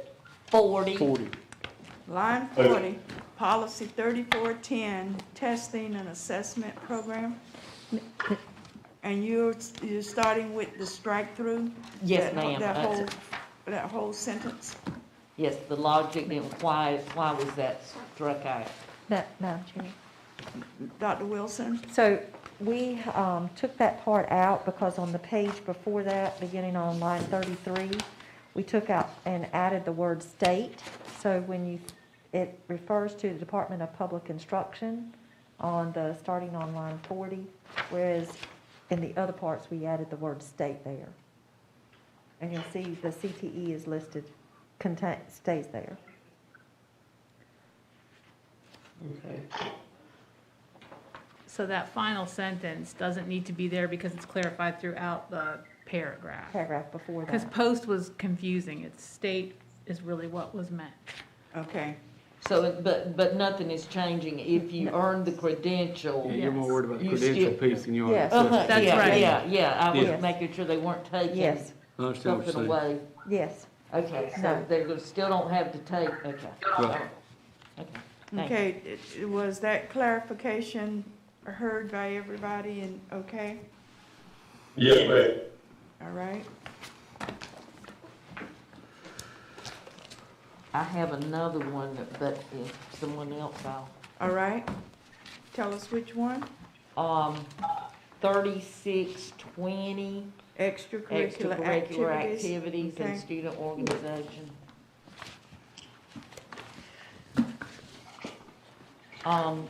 The section that was deleted was 21 to 23. But then the same words are in 58 through 60. So my question is, was it moved, or was it in here twice, or? It was moved to make sense conceptually. Okay, no, in other words, the section D was added and the part that was struck out was moved to the To D. new section. Yes, ma'am. Okay, all right, all right. To make it stand out. Okay, thank you. Okay, does everybody see the section that Mrs. Boyette is referring to in 3620? And it was, Yes. that was moved into section D. So it was stricken from section A and moved or consolidated into section D. Is everybody following that and okay with that? Yes, ma'am. All right. Are there any other of the revised policies? Just one. Okay, Mrs. Boyette?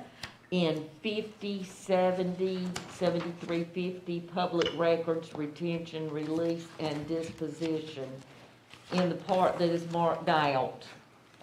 Somebody explain to me what that means. Does that mean if someone does retirement papers, it's not public knowledge until the board approves? What does line 20 and 21 mean? Yeah, Madam Chair, may I Yes. respond? Sorry, Ms. Boyette, yes, by law now, any report that comes out from the retirement system is not public record and is treated as confidential. You probably have heard about pension spiking as a board and the pension cap rules. In the past, all of those reports were public record, which obviously had sensitive information about an individual, and they're therefore now confidential. And that needed to be added to your policy, so it was clear that none of that was revealed in a public records request. All right. Believe it or not, I'm through. Okay. Yay, good job. We were all taking numbers. So, We had the over-under degree. so are you all clear with the question that was raised and the response given? Yes. All right. Somebody else had a question? This is Val, I had a question. Anywhere you marked out the superintendent shall develop appropriate procedures to ensure that public education is provided, blah, blah, blah. Does that mean that each time that's been moved into an administration regulation? For example, if you look at policy 4001, and I saw it in several others. Wait a minute, It's policy. on line 8. Policy 4001, give us time to get there for a second, please. And Mrs. Horrison has been steadily trying to scroll and get to it. Not you. Okay, sorry, whoever is maintaining that. Dr. Mills scrolling? Oh, that's Mrs. Ms. Hooper scrolling upstairs. I knew it was moving. I'm going, well, wait a minute, if they're not doing it, who's doing I'm a this? better scroller. Okay, so what line are you referring to, Mrs. Barnes? Line 18. I saw in several places that had been marked out in various policies. So I was asking, has that been moved into an administration regulation as well as the others maybe? It depends on the situation. There is an administrative regulation for 4001. Right. And I think that the CFR that's referenced there is the IDEA, and this is not just specific to the IDEA. This policy is the Equal Educational Opportunities, part of which includes the IDEA, but it's broader than that. So that's the change in the policy substantively. But then if you look at 4001R, the administrative reg, it talks specifically about IDEA and 504. Okay. But I don't have a blanket rule that governs. So your question, Mrs. Barnes, was in relation to phraseology, the superintendent shall, or whatever it was. And are you asking, was that removed from a policy that the administrative regulation covered and then carried over into the administrative reg? Is that? I'm asking that question, I guess. Has this been taken from this policy and placed Into the administrative reg? Because I saw in other policies where it had been removed, and I was just assuming it was put into an administration reg, so I was asking that question. She almost had where I was right there, 18. Line 18 of 4001, the superintendent shall develop appropriate procedures to ensure that public education is provided to each qualified student with disabilities in accordance to the 34 CFR, blah, blah. And so you're asking, has that been removed from the policy and placed into the administrative regulation? Yes. The procedures are the administrative regulation.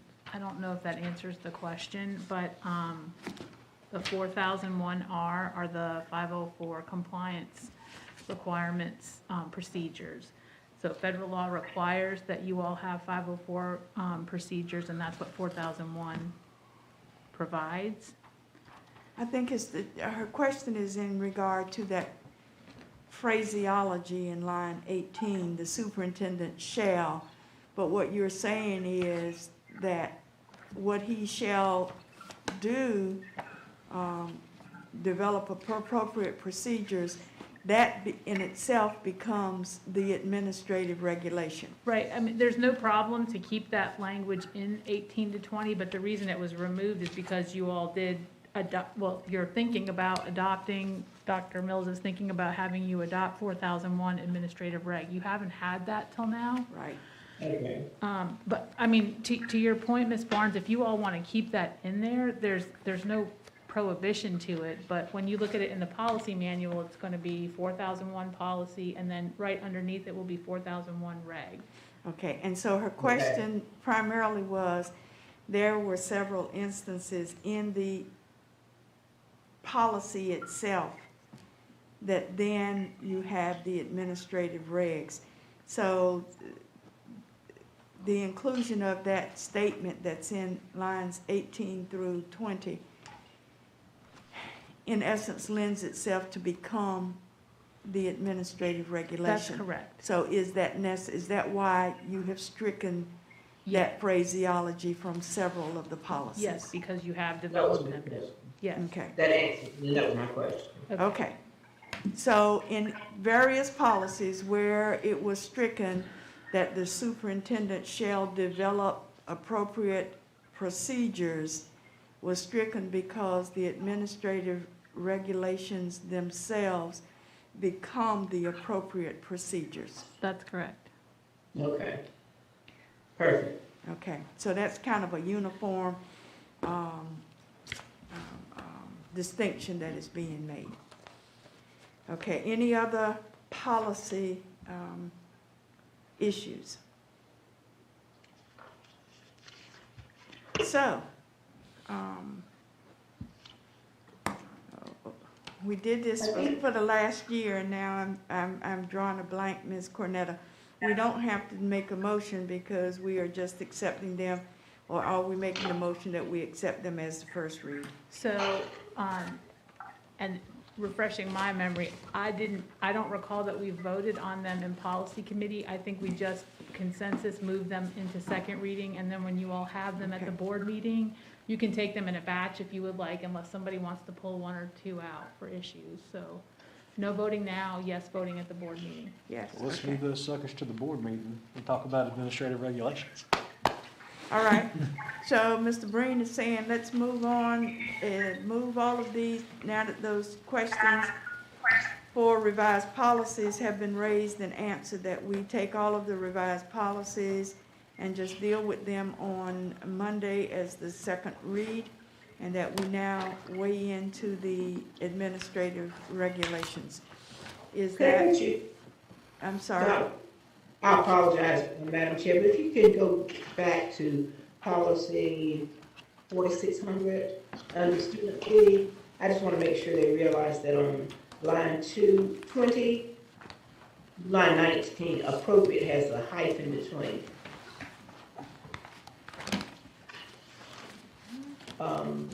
In the middle of the word.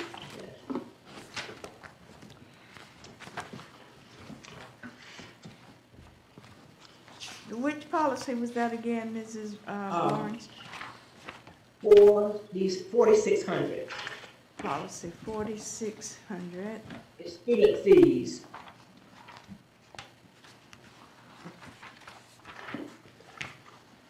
Which line? Line 19, I think it is. I see, yes. Good catch.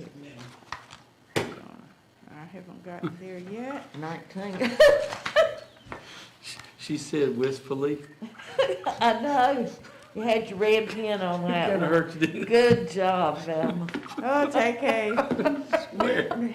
That's an addiction, isn't it? Ms. Hooper, on line 19, if you would take out that dash inappropriate. Good to me. Policy 4600, yes. Ms. A Barnes? question, another question, there nothing was mentioned about, driver's ed fees, I don't know, whether it should have been specific or not, because it talks about other fees. Did we have a separate policy on driver's ed fees?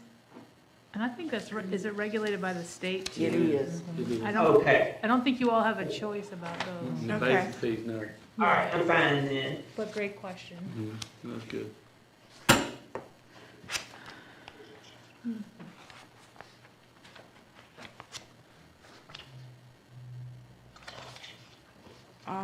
Are there other questions about any of the other policies?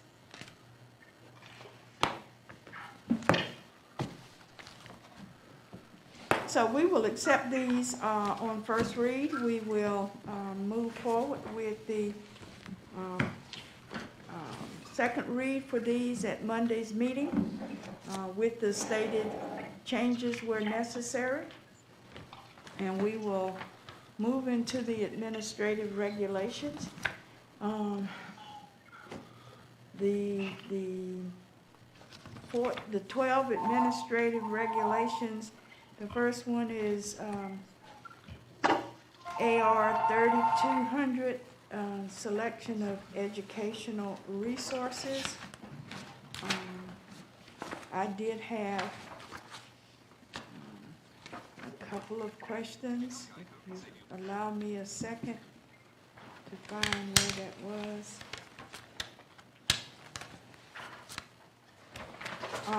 If we look at line 66 and line 82,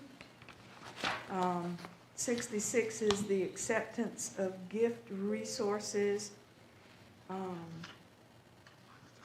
And that, in that whole section, gifts worth $100 or less, or gifts worth more than $100. In this day and age, do we need to increase those amounts? Because we've had, for an example, WEP, who gave many grants for some STEM projects and the like. And was it one of the businesses here that gave some STEM equipment or packets? Are not those types of programs or devices, don't they carry a higher value than $100?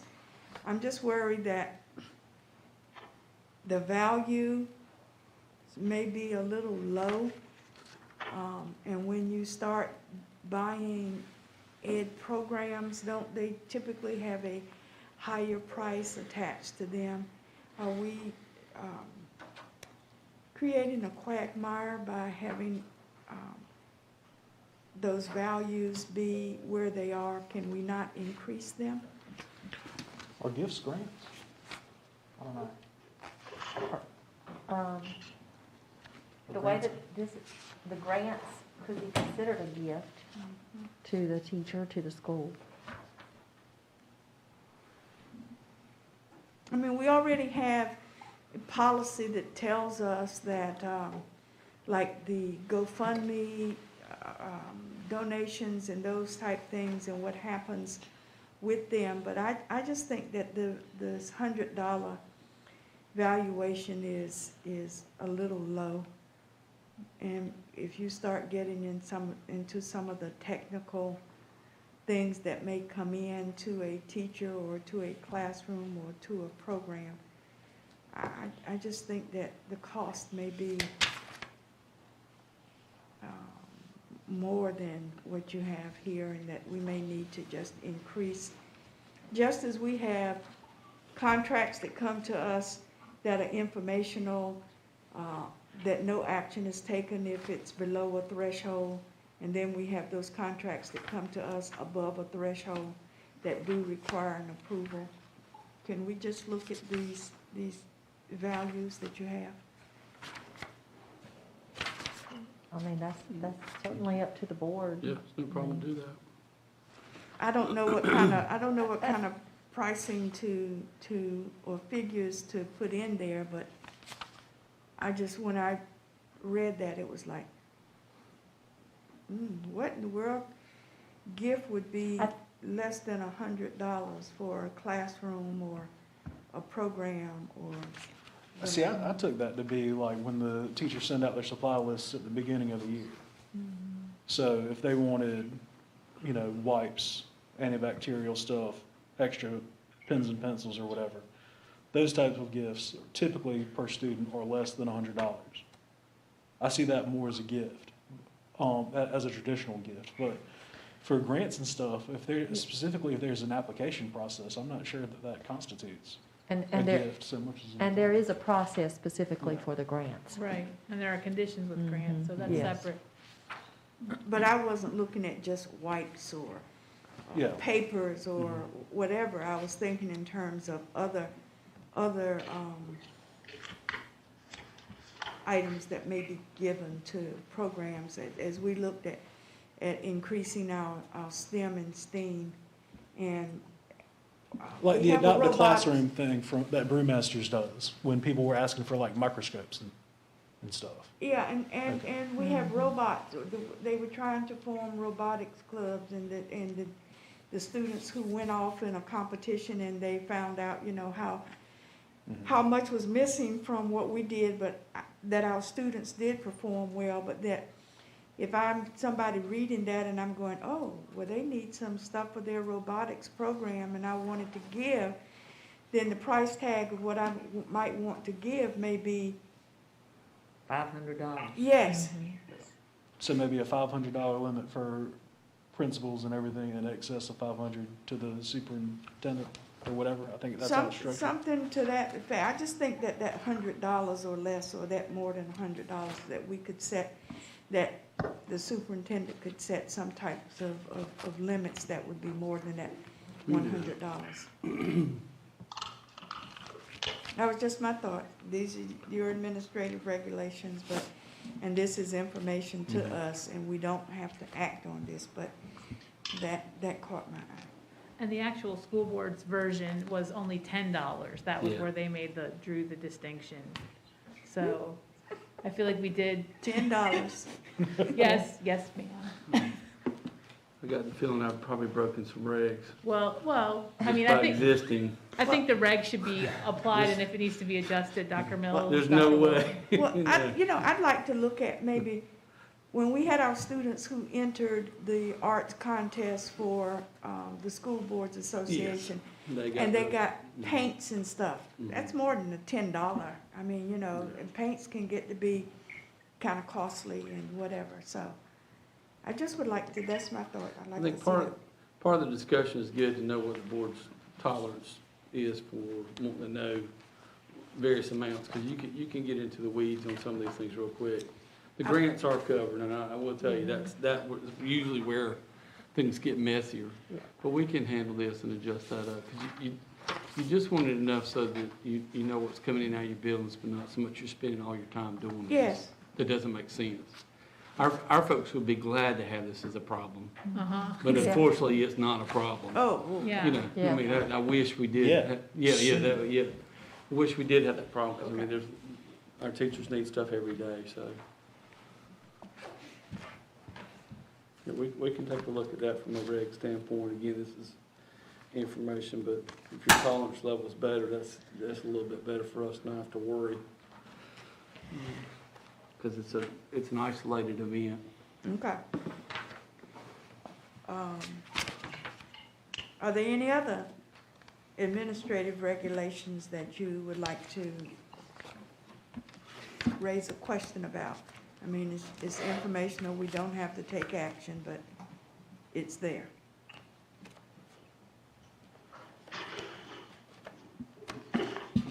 So are we in acceptance of the administrative regulations that have come forth in this set of considerations?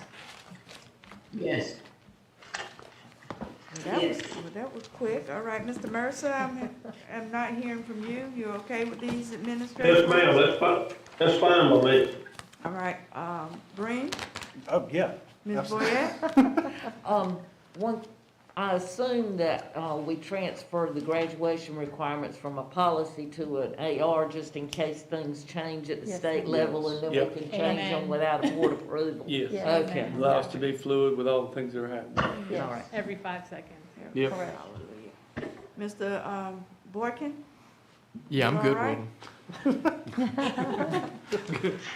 All right, so there will be a list of policies to be repealed upon the approval of the second reading of the draft policies. And that is always nicely provided for us, so we're good there. And you have a chart of those to be repealed. Is there a chart? I can't- There's There's not a a chart, list. that Not the actual chart. policy here is, yeah. Precis. Yeah. Right, okay. And so the last thing on the agenda is the HB 75, Part 5, School Mental Health Support Personnel Report. Just let them share the screen. Dr. Parker's on the meeting with us too.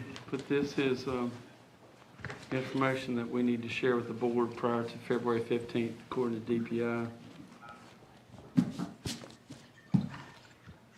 And it is information only. It does not require any action. No, this is each year, we need to provide the board with information about support personnel in the area of mental health. Okay, And that's part of the House bill. And so you can see changes from current year CY, previous year PY, from psychologists, guidance counselors, social workers, and nurses. I will point out that the social worker increase we're seeing is smaller impact over time, because this is some of the CARES money we're using to do some things to find some of the students and make contacts. So that's some of that work we're doing there. You can see a little bit of change over time, but I think there may be more long-term impact of some of these funds that we're getting elsewhere that could be permanent over time, depending on what the state does. They've had some discussions about those support services over time, but again, this is so are we still Little bit getting of a any pattern. CARES funds? are we still what? I'm sorry. Getting CARES funds? We've gotten CARES funds, and we're waiting to see what our next infusion of funds would be. We've heard they'll be tied to our poverty levels. 1.66 was what? I've heard different ones. It's gonna be a fair amount more than what we got last time. No, no. And I think that I feel better when they show up and they drop. But that was the latest piece that we knew there was gonna be a significant amount more. And there's been some discussion about other pieces and parts from the governor's office as well as the federal side. Okay. Are there any questions in regard to this report? Madam Chair, I also had a little difficulty hearing Dr. Mills, but you said the 1.66 million would go toward what? I didn't get all of that. Ms. Boyd was saying she had heard about the 1.6, and we have not received the funds yet. Nothing is dropped, but we do anticipate it to be in a larger amount than what we got last time. But there's Fed funds, and we're looking to see what the governor has talked about as well, if that will be delivered. Okay. Yeah. So that money will be used to go toward increasing our support personnel? It could be used in a lot of different ways based on a chart of accounts, but this is some of the impact we've seen over the last year, and some of this is some of the contract services we've added to provide for trying to reach some of our students that have been absent or hard to reach, especially in the area of social workers. So you'll see some changes over time. But the question is, how much funding we'll see from the state that could be permanent funding in some of these areas over time versus one-shot funds. Okay. Okay, thank you. We can get more if you want to show you that, but that's just kind of where we are right now. Dr. Mills and Madam Chair? Yes. In listening to the State Board of Education's meeting last week, I think it was 1.6 million that's going to be circulated, but the state will keep, I guess it's 0.2 million and circulate 1.4 to the school district. So I guess they're keeping that administrative percentage, but the idea is to push it to the local school districts to deal with the mental health issues that obviously everyone is dealing with. And if it's possible, there was one item I just wanted to bring to your attention on C, the policies to be repealed. Yes. And Ms. Horrison absolutely correctly pointed out that C, the policies to be repealed, have nothing to do with the ones that we're going to be adopting. So we could actually repeal them here by vote if you would like, and that would be one less thing that you have to do at Monday's meeting. So it's not like when you adopt some, others will go away. These are cleanup essentially that just need to be removed from the old manual. So it's up to you.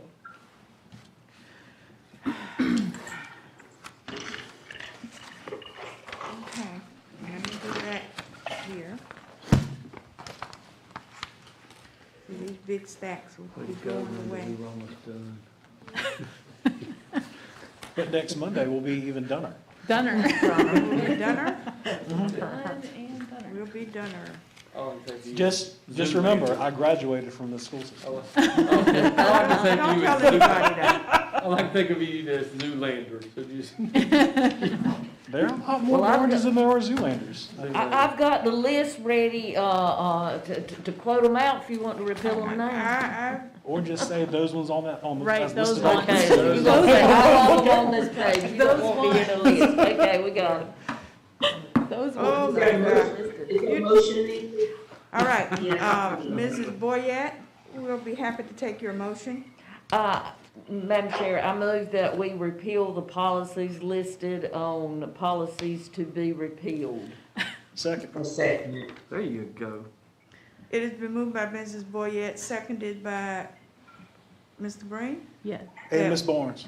and Ms. Barnes. I knew I heard more, that we repeal the policies that are on the Tracy policies to be repealed and that have been outlined there. You got it on the screen. Is there any discussion? Hearing none. Please record your vote. Mr. Breen? Mr. Mercer? Mrs. Powell? Aye. Mrs. Barnes? Aye. Mrs. Boyette? Aye. Mr. Boykin? Aye. Myself, Dr. Fitch, aye. Let the record reflect that the motion carries unanimously. Thank you. Is there anything else to come before us this afternoon? Hearing none, the chair will entertain a motion for dismissal. Madam Chair, Yes. I move we adjourn. Second.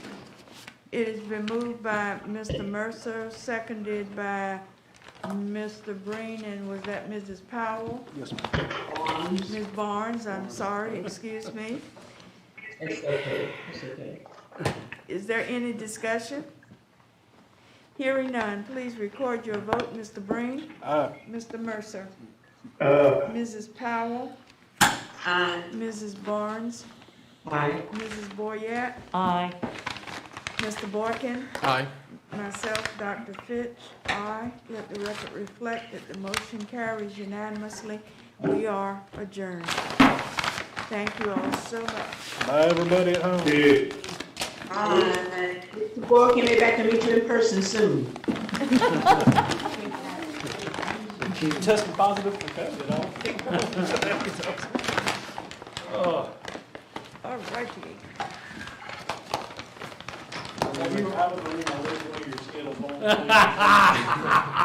I'm already had an offer for the bag, so. Well, I almost hit them. What's the bid on the bag right now? That was from Frederick Douglass, they're hooking me up. What's the bid on The the bid, bag? yeah.